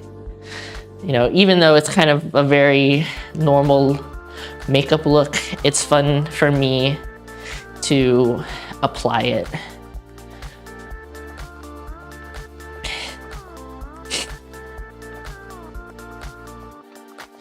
So I'm glad that I'm glad that other people enjoy it in that sort of way as well.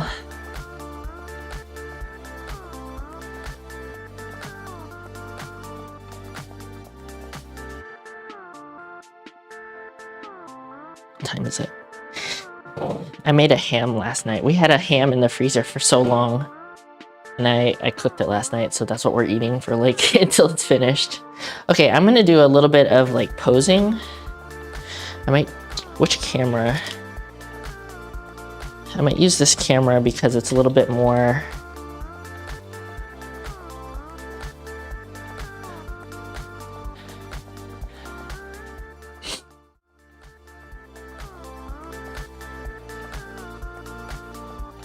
Oh, it's messy over here. Maybe I shouldn't have done that. Maybe I'll angle it this way.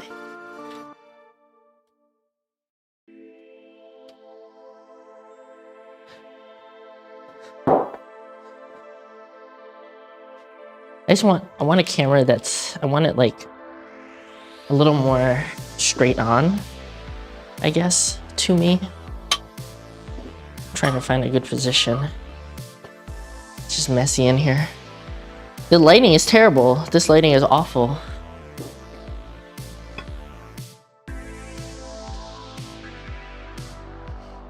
If I zoom.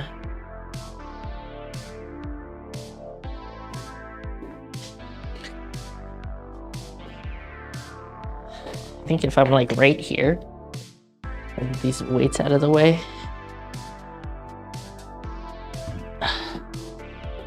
So I haven't really worked out so far away it's difficult to see. I haven't really worked out a routine yet, but I do want to practice some posing a little bit when we do the live streams at least. I do kind of practice when I'm working out normally. Ow, my hip. But I should get into a better routine with it. So I think the figure category fits for me the best. So the way that kind of bodybuilding, women's bodybuilding categories go is like bikini, wellness, figure, physique, and then bodybuilding. So bikini is kind of like the smaller end and bodybuilding is the bigger end. And bikini girls, they kind of look like, when it comes to like mostly natural, we're not talking about professional level people that are probably using performance enhancing drugs, but like somebody that's in the bikini category could probably be a kind of normal body type and work out for a little bit and then kind of go straight into a bikini. competition if they got lean enough. Yeah, indeed figure. Yeah, and then people in the wellness category have a similar upper body size to somebody in bikini, but much bigger legs.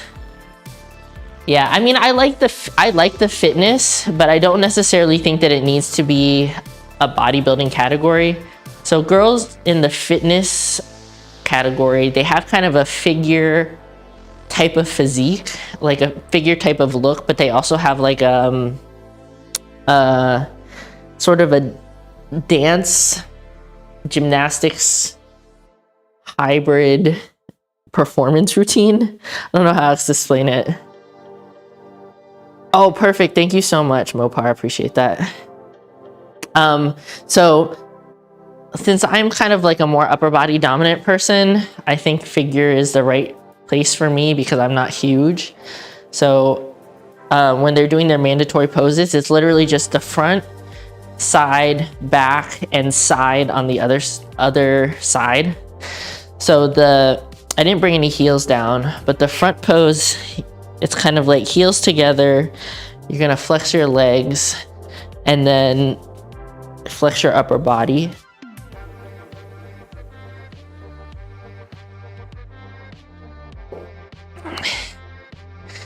I explained it personally.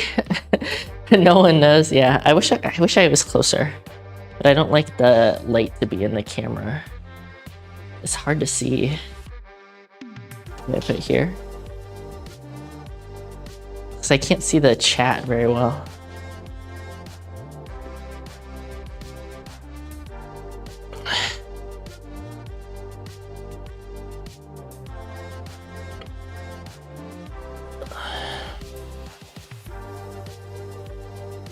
I feel like this makes my arms look so long. So unbelievably long.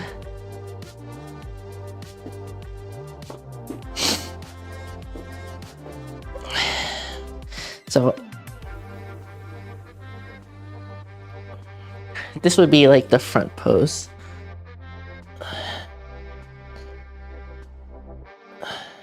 See, I do have a little bit of definition in my quads when I actually flex them. I have decent lighting.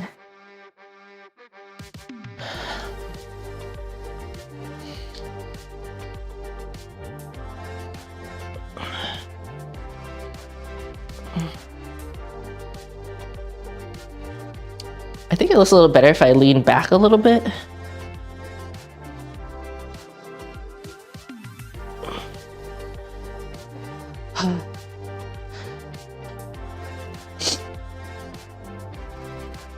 How to lose thigh fat? They're rubbing against each other when you walk, and that's a wake-up call. Just run.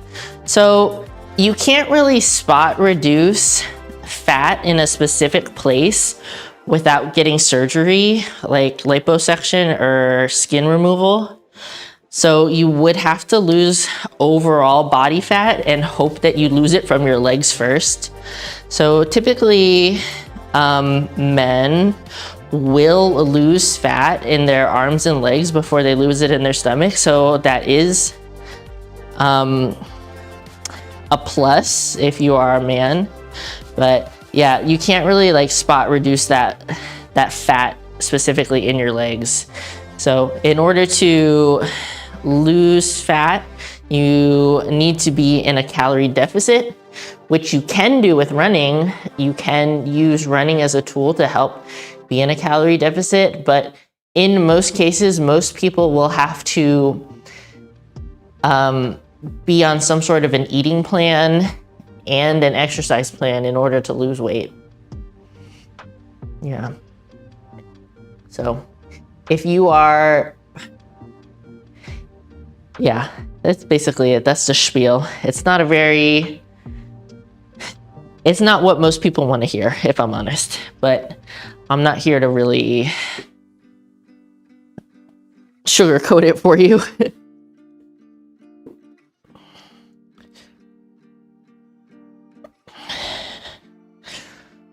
I also need to work on like transitions. I'm really bad at transitioning.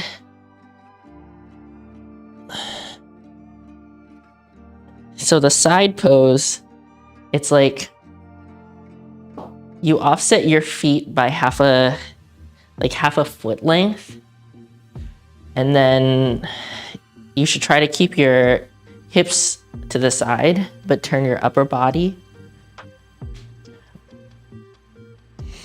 And your hand goes on the hip, the back hand goes on the hip, and the front hand kind of like is out in front.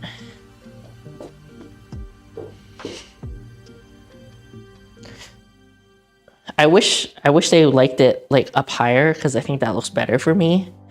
But I think kind of the requirement is to get it down by your hip.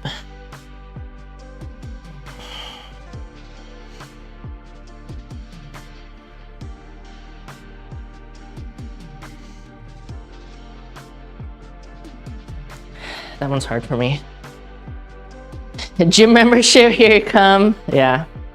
I mean, like I said, it is possible to spot reduce, but that requires surgery. And like for some people, it's worth it. I would say like, if you're in a place where the amount of body fat you have and your overall body composition makes it extremely difficult for you to exercise, getting some kind of surgery might be a better solution for you.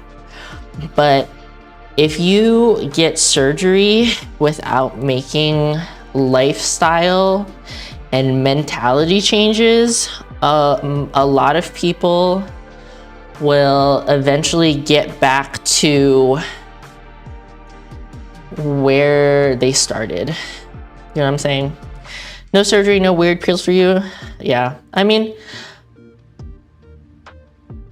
I would not shame anybody for getting surgery, and I would not shame anybody for getting medical help when it comes to losing weight, because sometimes that can be the catalyst to a lifestyle change. But I think for most people that want to make a change for a specific aesthetic look, getting surgery or taking pills is not going to help them like the way they look. Do you know what I'm saying? Yeah, for sure. No, I'm not saying that you are shaming people. I try to be as inclusive as possible for myself. And sometimes, you know, sometimes we need more help than other times. Yeah. Going more natural is your style. Yeah, and that's awesome. I think that's a little bit more my style as well. But I mean, I think most people that have been here before know that I'm not 100% natty. So, you know, I can't really like, I'm not gonna be on a high horse and tell you not to do what you need to do. Thumbnail pose, I'm gonna do that after the stream. I'm just gonna take a picture with my phone.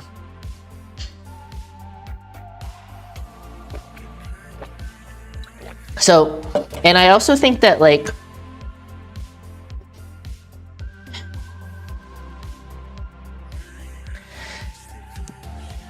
you know, I think most of us know that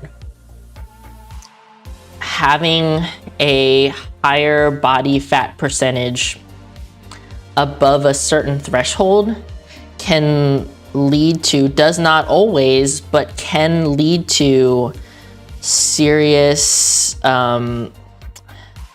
medical conditions. And the doctors will recommend for some people that they simply just need to lose some of that body fat. And there's a lot of people out there that realistically are not going to make lifestyle changes. And in order to like save their life, you know, they might need to just take a pill, you know? And you know, it maybe is not ideal, but maybe that's the solution that's right for them. You know, I don't want to, like I said, I don't want to shame anybody, but Joey and I know somebody that uses medication to help control his weight, and it honestly seems like the best solution for him and his lifestyle. I don't see this person ever being the kind of person that will enjoy or be able to work out consistently, and they also don't really seem like the kind of person that's gonna change the way that they live to be more healthy. Do you know what I'm saying? So they needed to lose a certain amount of body fat because of a medical condition, and the pills help them do that. So it is what it is.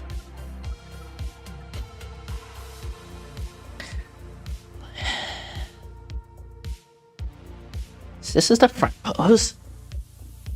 My shoulders are, it's hard to tell because I think this light right above me is kind of like shining in a way that makes it hard to see my shoulders. But I think that like I have to work on like trying to keep them even. Yeah, you never want to shame anyone for helping themselves out. Life is already hard, I agree. So, like I said, it might not be an ideal situation, but it might be the most realistic situation. Exactly, everyone has their struggles in life. It's hard to tell if I'm also like facing the camera completely.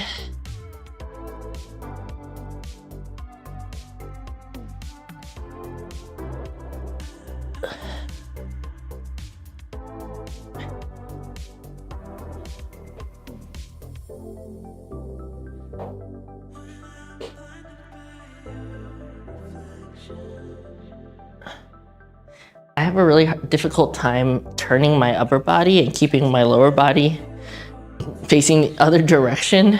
I get like a cramp in my back.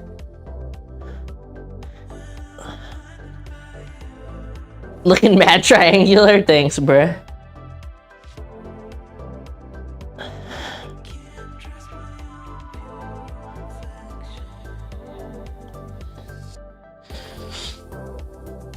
So this is the part where I can't see myself. I'm gonna cramp in my calves. I'm standing on my toes.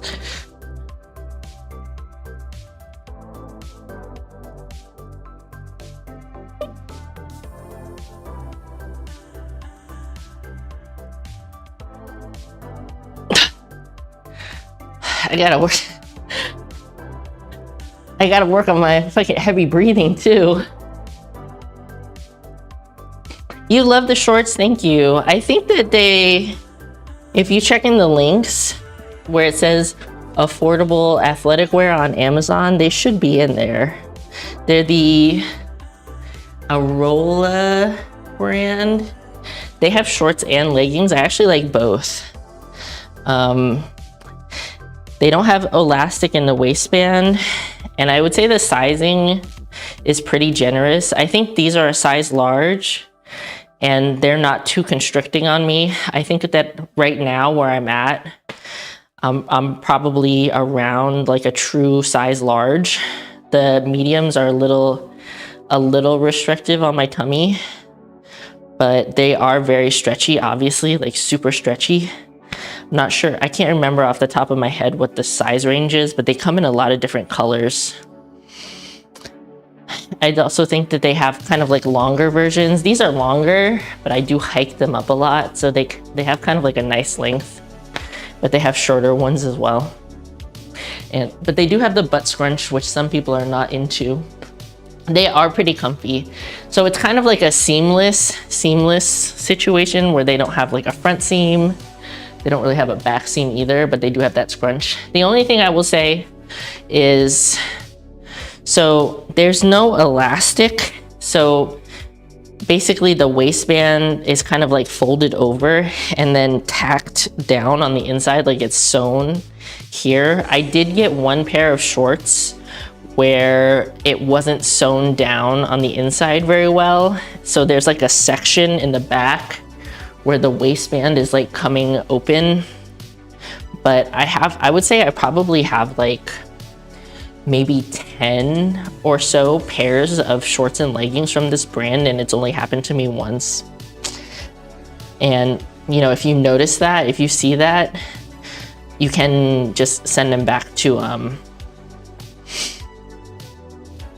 Amazon, you know. Returns on Amazon aren't the worst.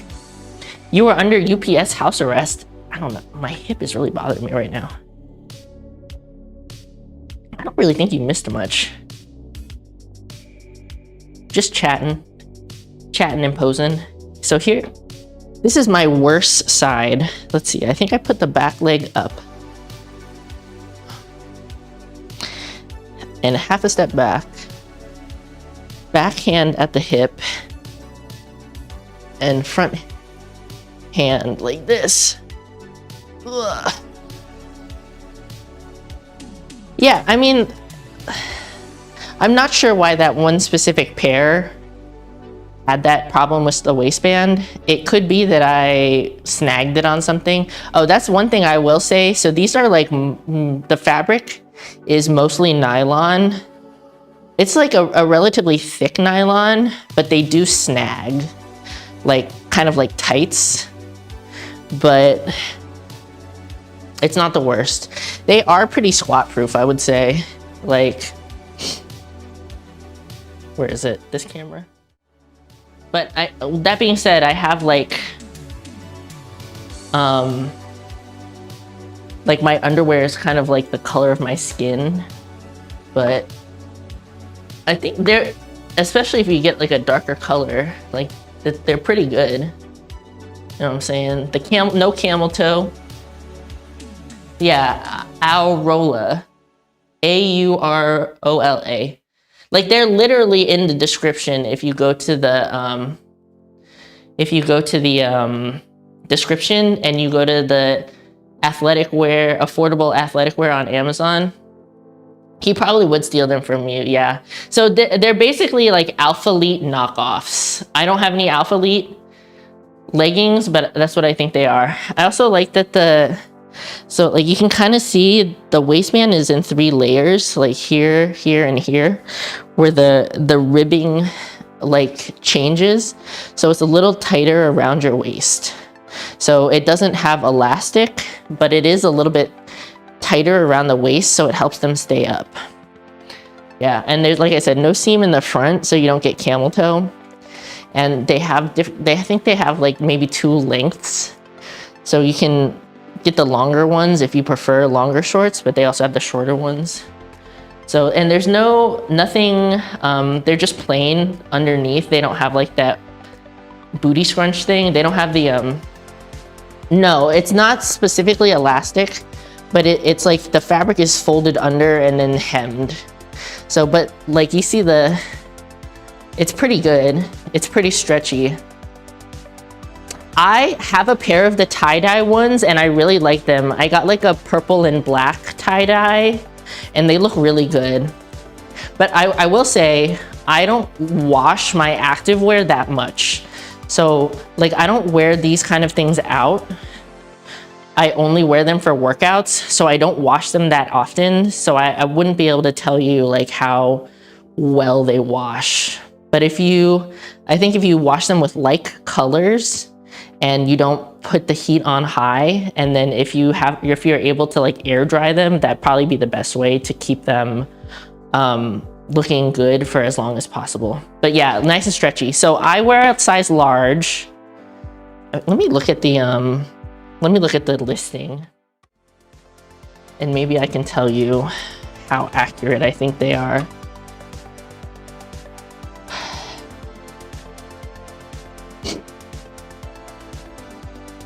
Oh, I have 3 pairs of the tie-dye. Oh yeah, I have the yellow and black tie-dye, the purple and black, and the red and black. I really like the tie-dye ones.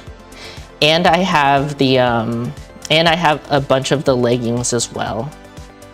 Let me look at the size chart. Oh, that one's not.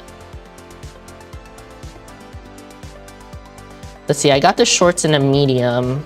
They're probably on the tighter side right now. Let me see, where's the size chart? Where, you got a size chart, gamer? Where's the size chart? You have a problem with shorts because thighs and butt are bigger and the waist is small. Yeah, these, I would say that these are specifically shaped for people that have that kind of like figure. Let me try to find a size chart so I can tell you how I think. Why don't they have one listed here? Am I crazy?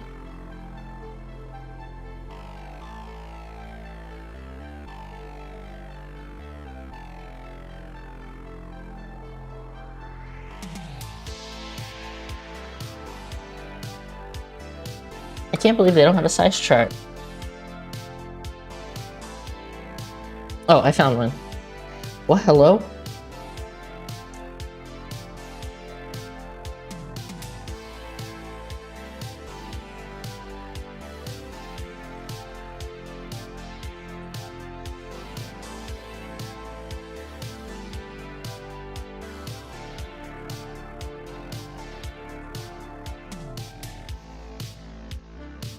I can't find one. I'm sorry, gamers.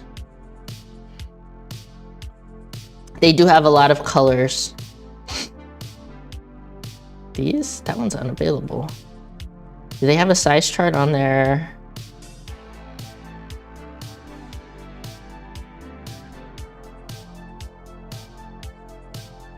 Yes, Aurora. Exactly like that. Okay, I found a size chart. Okay. I don't want to like, I can't dox myself. Okay, so it says the medium. So I think this is telling the sizing in like, oh no, okay. So large, it says the waist is 23.5 inches to 35 inches. So my waist right now is about like, so well, I would tell you, Nancy, what you should do is put them on a shopping list. Put them on an Amazon shopping list and then wait for it to go on sale, because they go on sale regularly, right? And if you have them on a shopping list and you just check your shopping list every day, you can see when it goes on sale. Yeah, for real. Yeah. Just add it to a shopping list. Don't buy it yet. They go on sale like on a regular basis. Like some of them are on sale right now, not the tie-dye ones, but some of them are on sale right now. Yeah. So my waist right now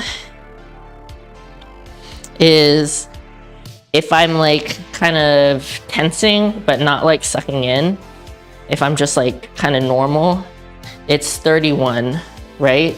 So I would say that's pretty accurate. And like, I'm assuming that it means like 23.5 is probably the measurement without somebody wearing them. And like 35 maybe is like the maximum stretch. So I would say it's pretty good.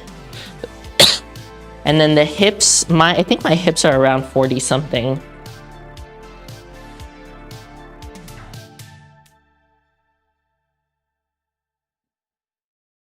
Yeah, my hips are about 42. So yeah, I would say the sizing is pretty accurate. And I would recommend, well, Nancy, I might recommend for you, maybe you go true to size or under, because you're probably gonna shrink down a lot when you're cutting. But otherwise, for most people, I would say true to size or order up, because they're so stretchy. If you like them to be more comfortable around the waist, like order up. So the size large is good for me right now, is really good for me. But yeah, like I'm seeing some of them, like if you visit the Amazon store, they have a lot of different ones. I haven't really tried a lot of their tops, but the shorts and the leggings that I have tried have been pretty good. Yeah. So I would tell you, you can also you can add it to your cart, but yeah, put it on a shopping list and you can see when it goes on sale. No, am I? So let me hold up. Let me see what it looks like.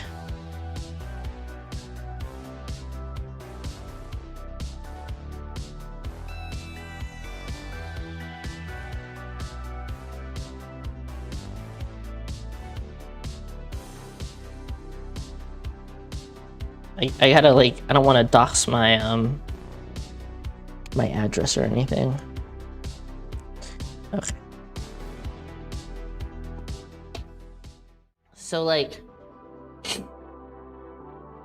when you put it in a shopping list, this is my private shopping list, you can see it will tell you when the price changes. So this one, the price dropped a little bit. I don't know if it will. You see the price dropped a little bit since I added it to my shopping list. And sometimes it doesn't, but I can tell you for sure that I know that those leggings and shorts go on sale on the regular. So you can see here the price dropped. It was a little bit more, but it dropped by a certain %. So like, I know this mirror comes on sale all the time. I just haven't bought it. So that's what you can do. I also really like these sports bras.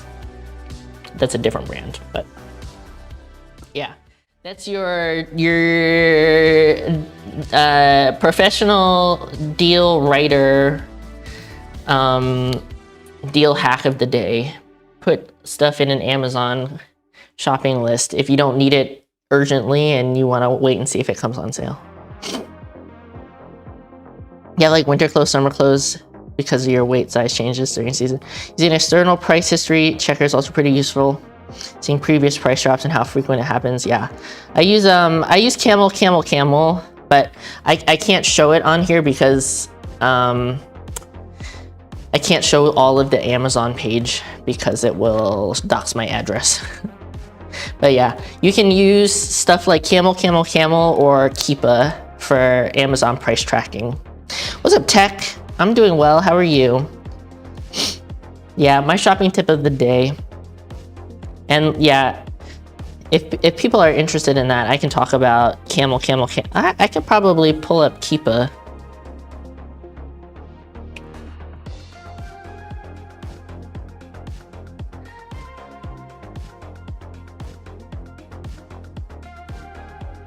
Let me get an Amazon link real quick.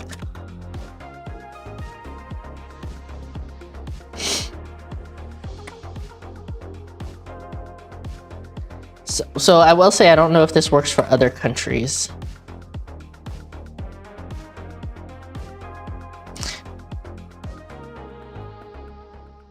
Tired, just finished work, had to work late. Dang. Bro, I honestly, I don't really work out on stream anymore. We're just like hanging out and chatting. And I do workouts on my off time. Okay, so this is Keepa. This is for Amazon for price tracking. So basically, if you take the Amazon link, well, you can, let's see. What would I say? Okay, basically you would go to track. This is just keepa.com, keepa.com. Go to the tracking tab, go to search, you drop the link, and it will show price history. So you can see that these these shorts are normally $36, but every once in a while they drop down to $27. So, and you can kind of change stuff around over here. But it's like difference between this and camel. It's not that much different, if I'm honest. It's just, I use the browser extension for camel, and I don't want to dox my address by showing you my full Amazon page, but you can't really see it. It is essentially the same thing. Yeah, nice to hang out and chat. Oh, do you have to head out? Yeah, it's nice to see you as well, Tech. I appreciate you stopping by. I'm giving people deal stuff. And then chameleon. Da-na-na-na. And then so you can see the price history here, and then you can also track the product. You make an account and you can track the product, and they will email you when it drops below a certain price, whatever price you put in. So like if it was me and I wanted to get an alert for these, I would probably set the alert for $28. Put $28 in the buy box. chameleons are weird lizards. I think all lizards are a little weird though. Bro, I have like a really crazy pimple back here. You can't really see it. I know you want to buy everything. I know that you and Acro are a little different when it comes to like the minimalism and stuff. It's okay. So yeah, you can use Keepa for this kind of stuff, and it's kind of an alternative to just adding something to a shopping list, but it does take a little bit more effort. So we use Keepa at work. We stopped using, I use Camel to see the graphs because I think it's a little bit visually easier, but we're using Keepa for tracking. My throat is starting to hurt from all this talking.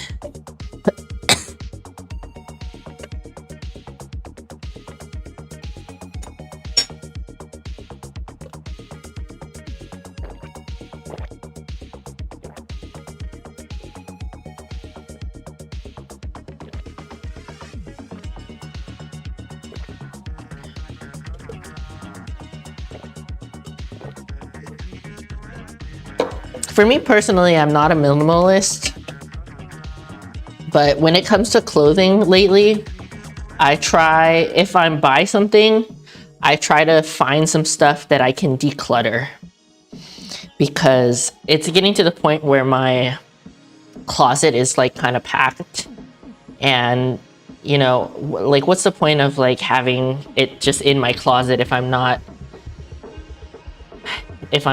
wearing it?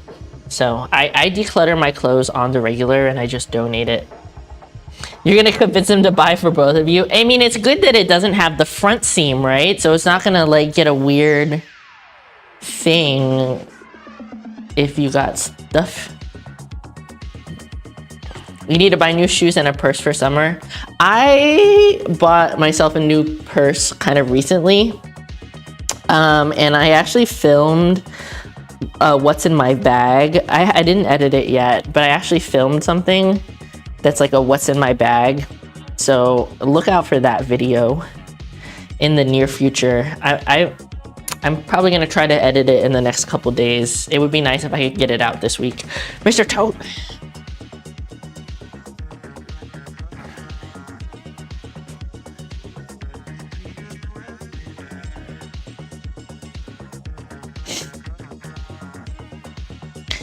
This guy hates to eat. This guy is, I don't know if he's a good cat. He's doing weird shit. Tote the goat. Do you want some treats? Is that what you want? Where are you going? I think that I'm probably gonna end stream here pretty soon. So Joey's not gonna be home for dinner tonight. I'm by myself, all alone. He's playing Magic with his friends. So I went a little bit over. Any other comments, questions, or concerns before I head out? What's for dinner? I had a ham in the freezer and I cooked it last night, or I heated it up basically. So I'm just eating ham until we run out of ham. Although I might have it with ramen. I might go double salty with it. Mafik, you want a treat? Mafik, come on. And do ham and a ramen. Have you seen any good series? Oh, Joey and I watched the second season of Physical 100. Anna asked about it last week or the week before. We watched the second season of Physical 100 recently on Netflix.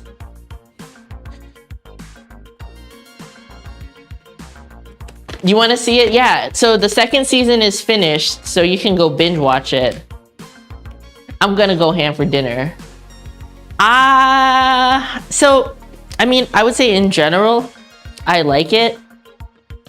With some caveats, I guess. Yeah, no spoilers. I kind of wish the series was longer, and I kind of wish that they had less group activities. So I mean, it's not a spoiler, but it's the same as like in the previous season. couldn't stand the editing. It's very like it's very K-pop music video. For sure. It's very K-pop music video, and I can totally understand it, but it's just like a stylistic choice. I think it was probably the same amount. Yeah, the replays are bad. The slow-mos were what kind of bothered me. What are the macros? I think these are actually like very few calories. Less than 2 calories per treat. Yeah, it's very Korean TV show, music video style of editing. So I can understand why somebody might not like it. But yeah, I wish they had less of the group activities and more individual activities. Binge it on your own, yeah.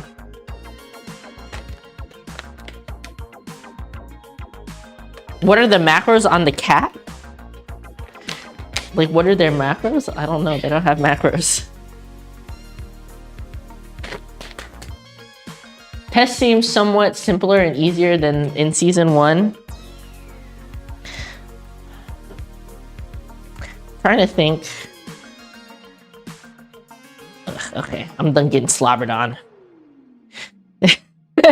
So, I mean, that's just like a very Korean thing. That's just like what they do. So, okay, so y'all might know that I am half Korean and half white, but born and raised in the USA. Culturally, I am very American. My dad was adopted from Korea. He's super American.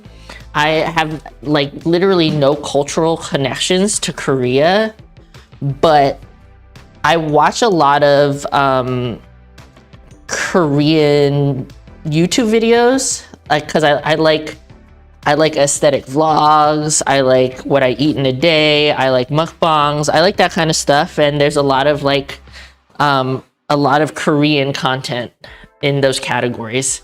So the way they say "wah" every like 5 seconds about everything, that's like it's like a super Korean mannerism.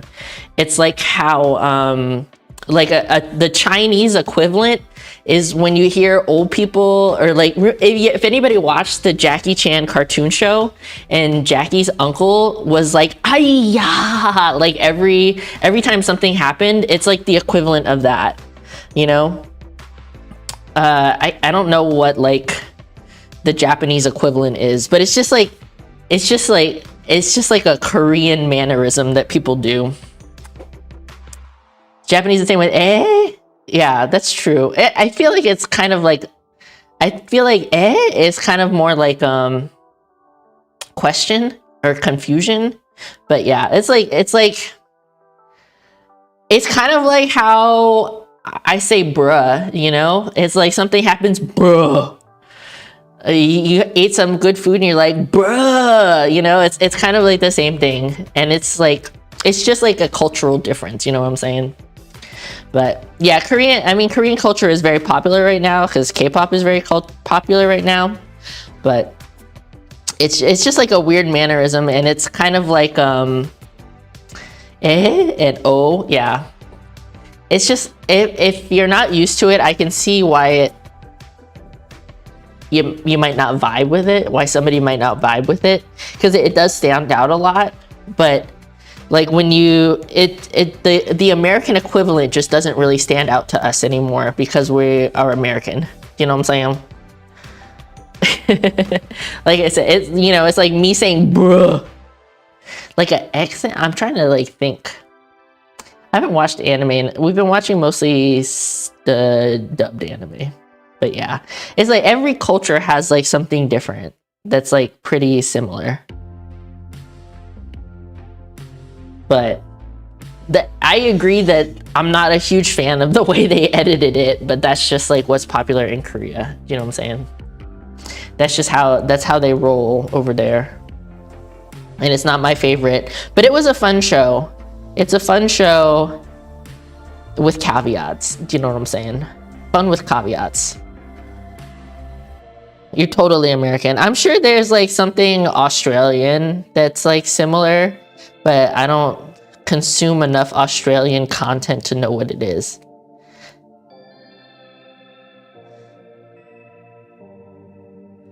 Like, I'm trying to think, and I'm just coming up with like shrimp on the barbie, which is not correct.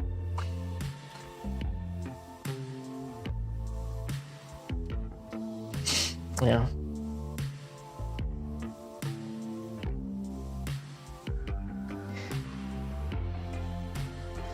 Oh, crikey. Maybe. I don't think that's like that's probably accurate to maybe like 20 or 30 years ago, but not anymore. Don't want to say the C word, but that's what you thought of first. But I don't think they just go around and like call things the C word, you know what I'm saying? Because like I feel like the wah is like something exciting happens, you know, somebody's excited, they're like, wah! And like I would be like, bruh, right? But it's like somebody in Australia wouldn't just be like, cunt! Like it doesn't make sense for the situation. How you doing? Where you going?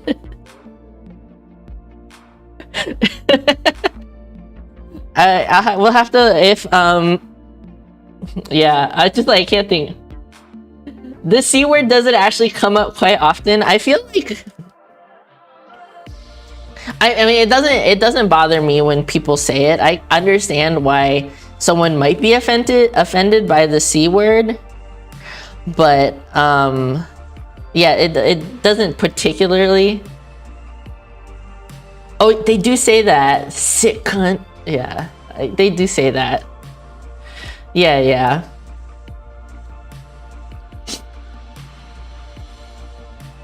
Yeah, I can't, yeah.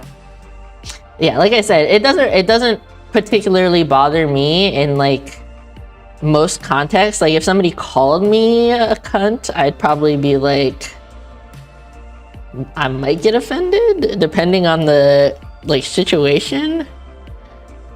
But yeah, it's whatever.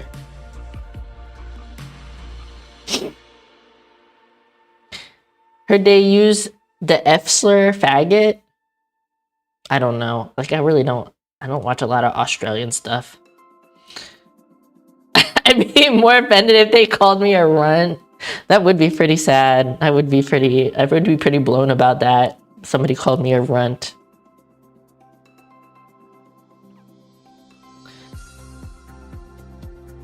Oi cunt is also not an uncommon way to get someone's attention. Yeah, to me it's just kind of funny, but I can see why some people would get offended by it or wouldn't want you to use that word. I'm pretty like I'm pretty easygoing with that kind of stuff. When especially in like a contextual standpoint, right? Because we all come from different cultures, and in Australia, the use of that word is very like liberal and not really that offensive. Like I there was a time in our lives when Joey and I called literally anyone and anything a bitch. Like all the time. We said it all the time. Like for, I would say like a couple years, like bitch was our bruh. So, and some people would like be really offended by that if I would just like calling everybody a bitch and calling everything a bitch, but it's literally like bruh to us. So I can't really like talk about, yeah. Every country and culture has their own quirks and stuff. Yeah. I mean, I wouldn't go to a random stranger and call them a bitch, but you probably also wouldn't call like a random stranger a cunt either. You know, even if it is kind of normalized in your country and culture. You must be you must be lagging, Cubone, because the tote has left the building a while ago.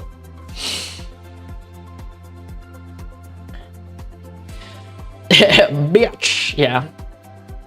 No, but you know what I'm saying? So like if somebody asked me not to use it, I'd be like, that's fair. But I actually had one friend say one time, and I will qualify this by telling you that this friend is like very feminist, like super feminist, like yeah, very feminist. And she was like, you know what? It's like, so she wasn't offended when Joey and I used it with each other. She was like, you know, normally this would like really bother me, but you guys just kind of like, it's almost like your love language to call each other bitch. I was like, yeah, kind of. So, you know, stuff can be like situational and contextual.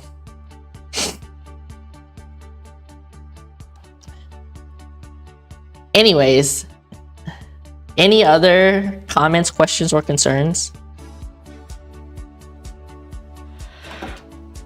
I need to go ham on some ham here pretty soon. I think I probably will make some ramen to go with it, but I wonder what kind. What kind? I feel like some spicy ramen might be good. Oh, you know, oh my god, Joe and I found breakfast flavored cup of noodles, like the cup noodle brand cup noodles at Walmart, and they had 2 breakfast flavors.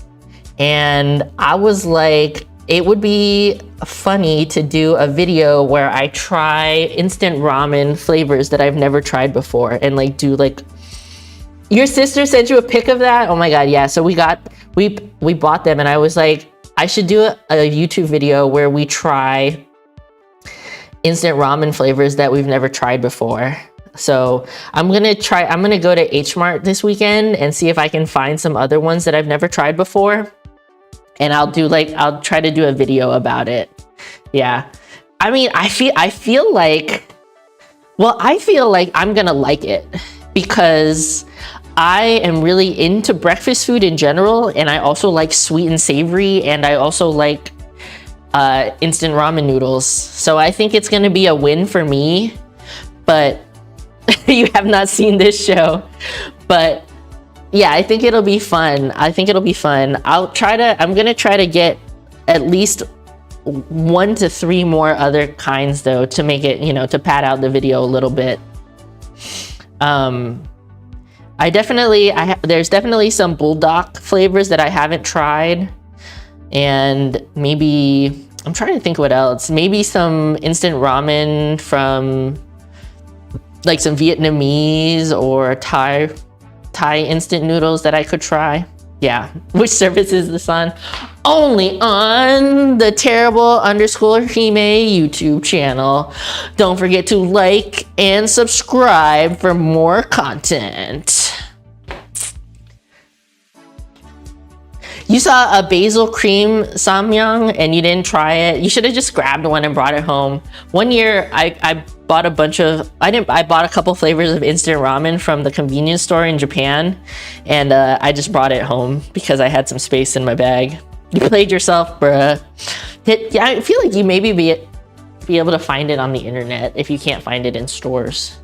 Find anything on the internet. I might be able to find some of the Indian flavor Maggi noodles in different flavors, but I'm worried they're gonna be too spicy for me. You did, but it was really expensive. Yeah, not worth probably. Especially if you plan to go back to Korea sometime. It's usually better. You know what? It's so funny because Acro was talking about Pop-Tarts in his stream today and yesterday, and how he doesn't like the Pop-Tarts with frosting on them. He prefers the unfrosted one. You want to go back to Busan? I personally am not interested in going to Korea, but I can see the appeal. My brother goes to Korea every once in a while. So I like Pop-Tarts. And they come in a lot of different flavors. Joey also likes Pop-Tarts. I feel like everybody in general enjoys a Pop-Tart every once in a while in their specific flavor. Acro IRL is back for real. Oh, also, y'all, I know we can't really do shout outs, but Acro IRL is posting on the Acro IRL YouTube channel now. So if you're interested, you can subscribe to his channel. He's doing like shorts and some like vlog style stuff over there with his family. So you might want to check it out. Yeah, Acro, I forget what flavor you said that you liked. You realize that you can't lift your way out of a bad diet. You like the plain ones, but you like the frosted ones. Yeah, I like the frosted ones too. See you later, Val. Thanks for stopping by. It was good to have you. Okay, I do not put Pop-Tarts in the toaster. I like them cold. My favorite flavor is strawberry. Strawberry is the only one I buy. But I will eat other flavors, but strawberry is my favorite. I like frosting on mine, and I like to eat them cold. Joey always puts them in the toaster oven. Joey likes them warm. You like the cinnamon, but no frosting. Acro also eats his cold. You like the brown sugar cinnamon Pop-Tarts? Why does that make you a grandma, though?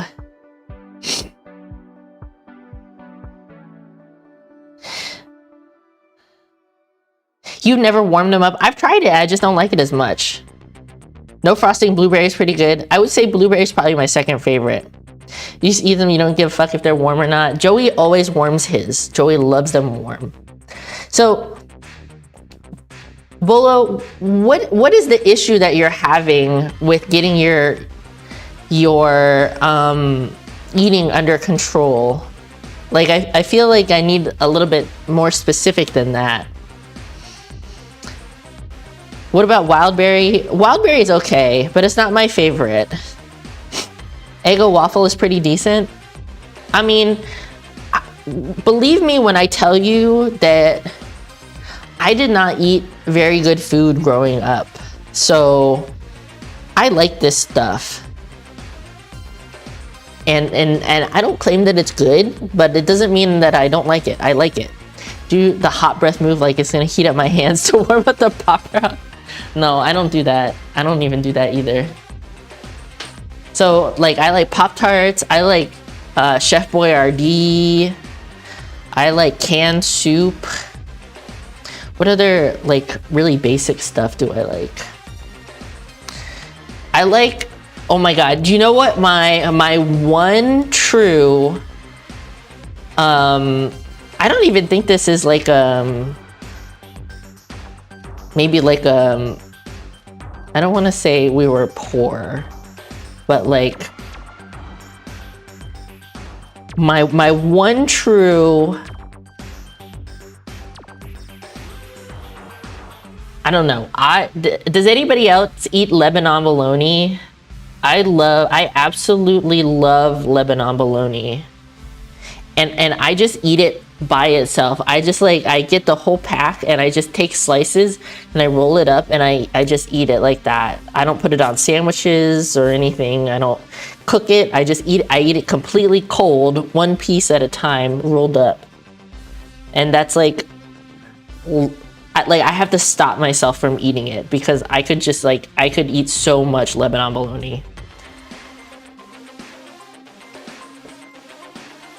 Oh, I don't like Nutri-Grain bars. Actually, Nutri-Grain bars are too dry.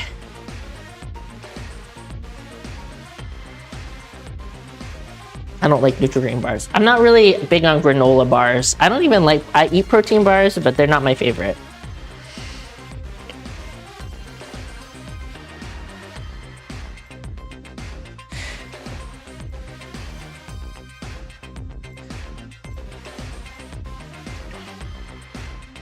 I wonder if I should squeeze my glutes when I do this, or if I should try to keep them not squeezed.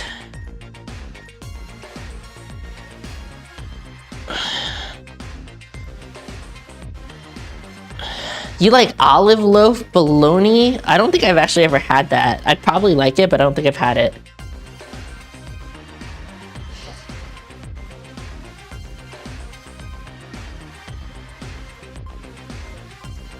Isn't it just the bologna that has the olives and the pimentos in it?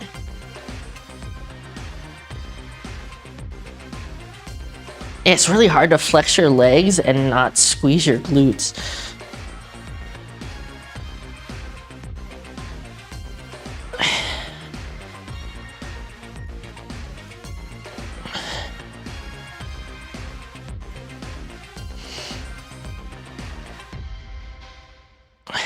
Man.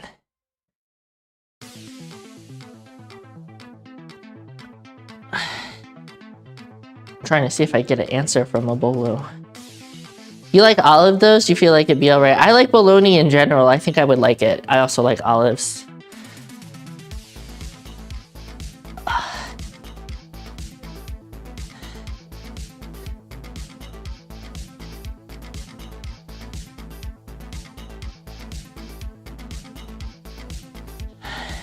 Yep. Do you guys know it's like actually really hard to do side to side squats?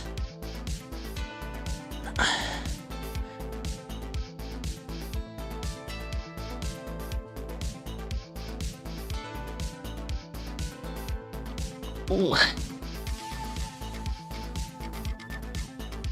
Oh God. I don't know if I'm gonna get an answer from a bolo. But we're coming up on 2 hours and 45 minutes.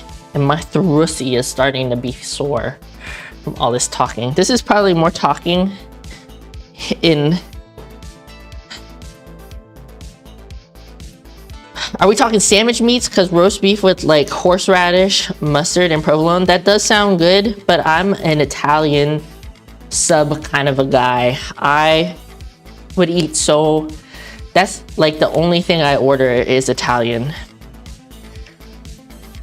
You tried to do the full split and you got stuck. Oh no. Be careful, don't hurt yourself. Let the cats just meow at the stream for a while. They fucked off. They got their treats and they fucked off. Bro, yes. Banana peppers. Always banana peppers if there's the option.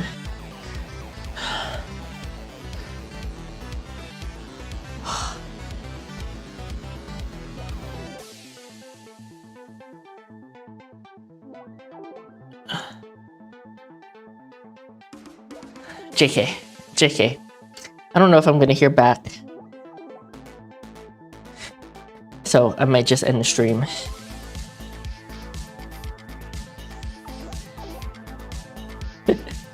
So, JK, don't get me in trouble. I'll say, can you clip it? Can you clip on YouTube?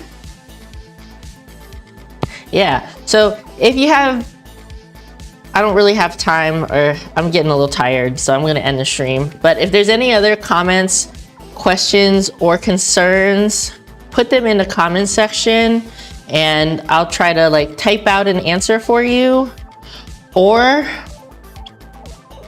I will answer the question in the stream next week, okay? So, you know, if you have something you want to talk about, just put it down there and I'll be sure to talk about it next week, or I'll just answer you in the comments, okay?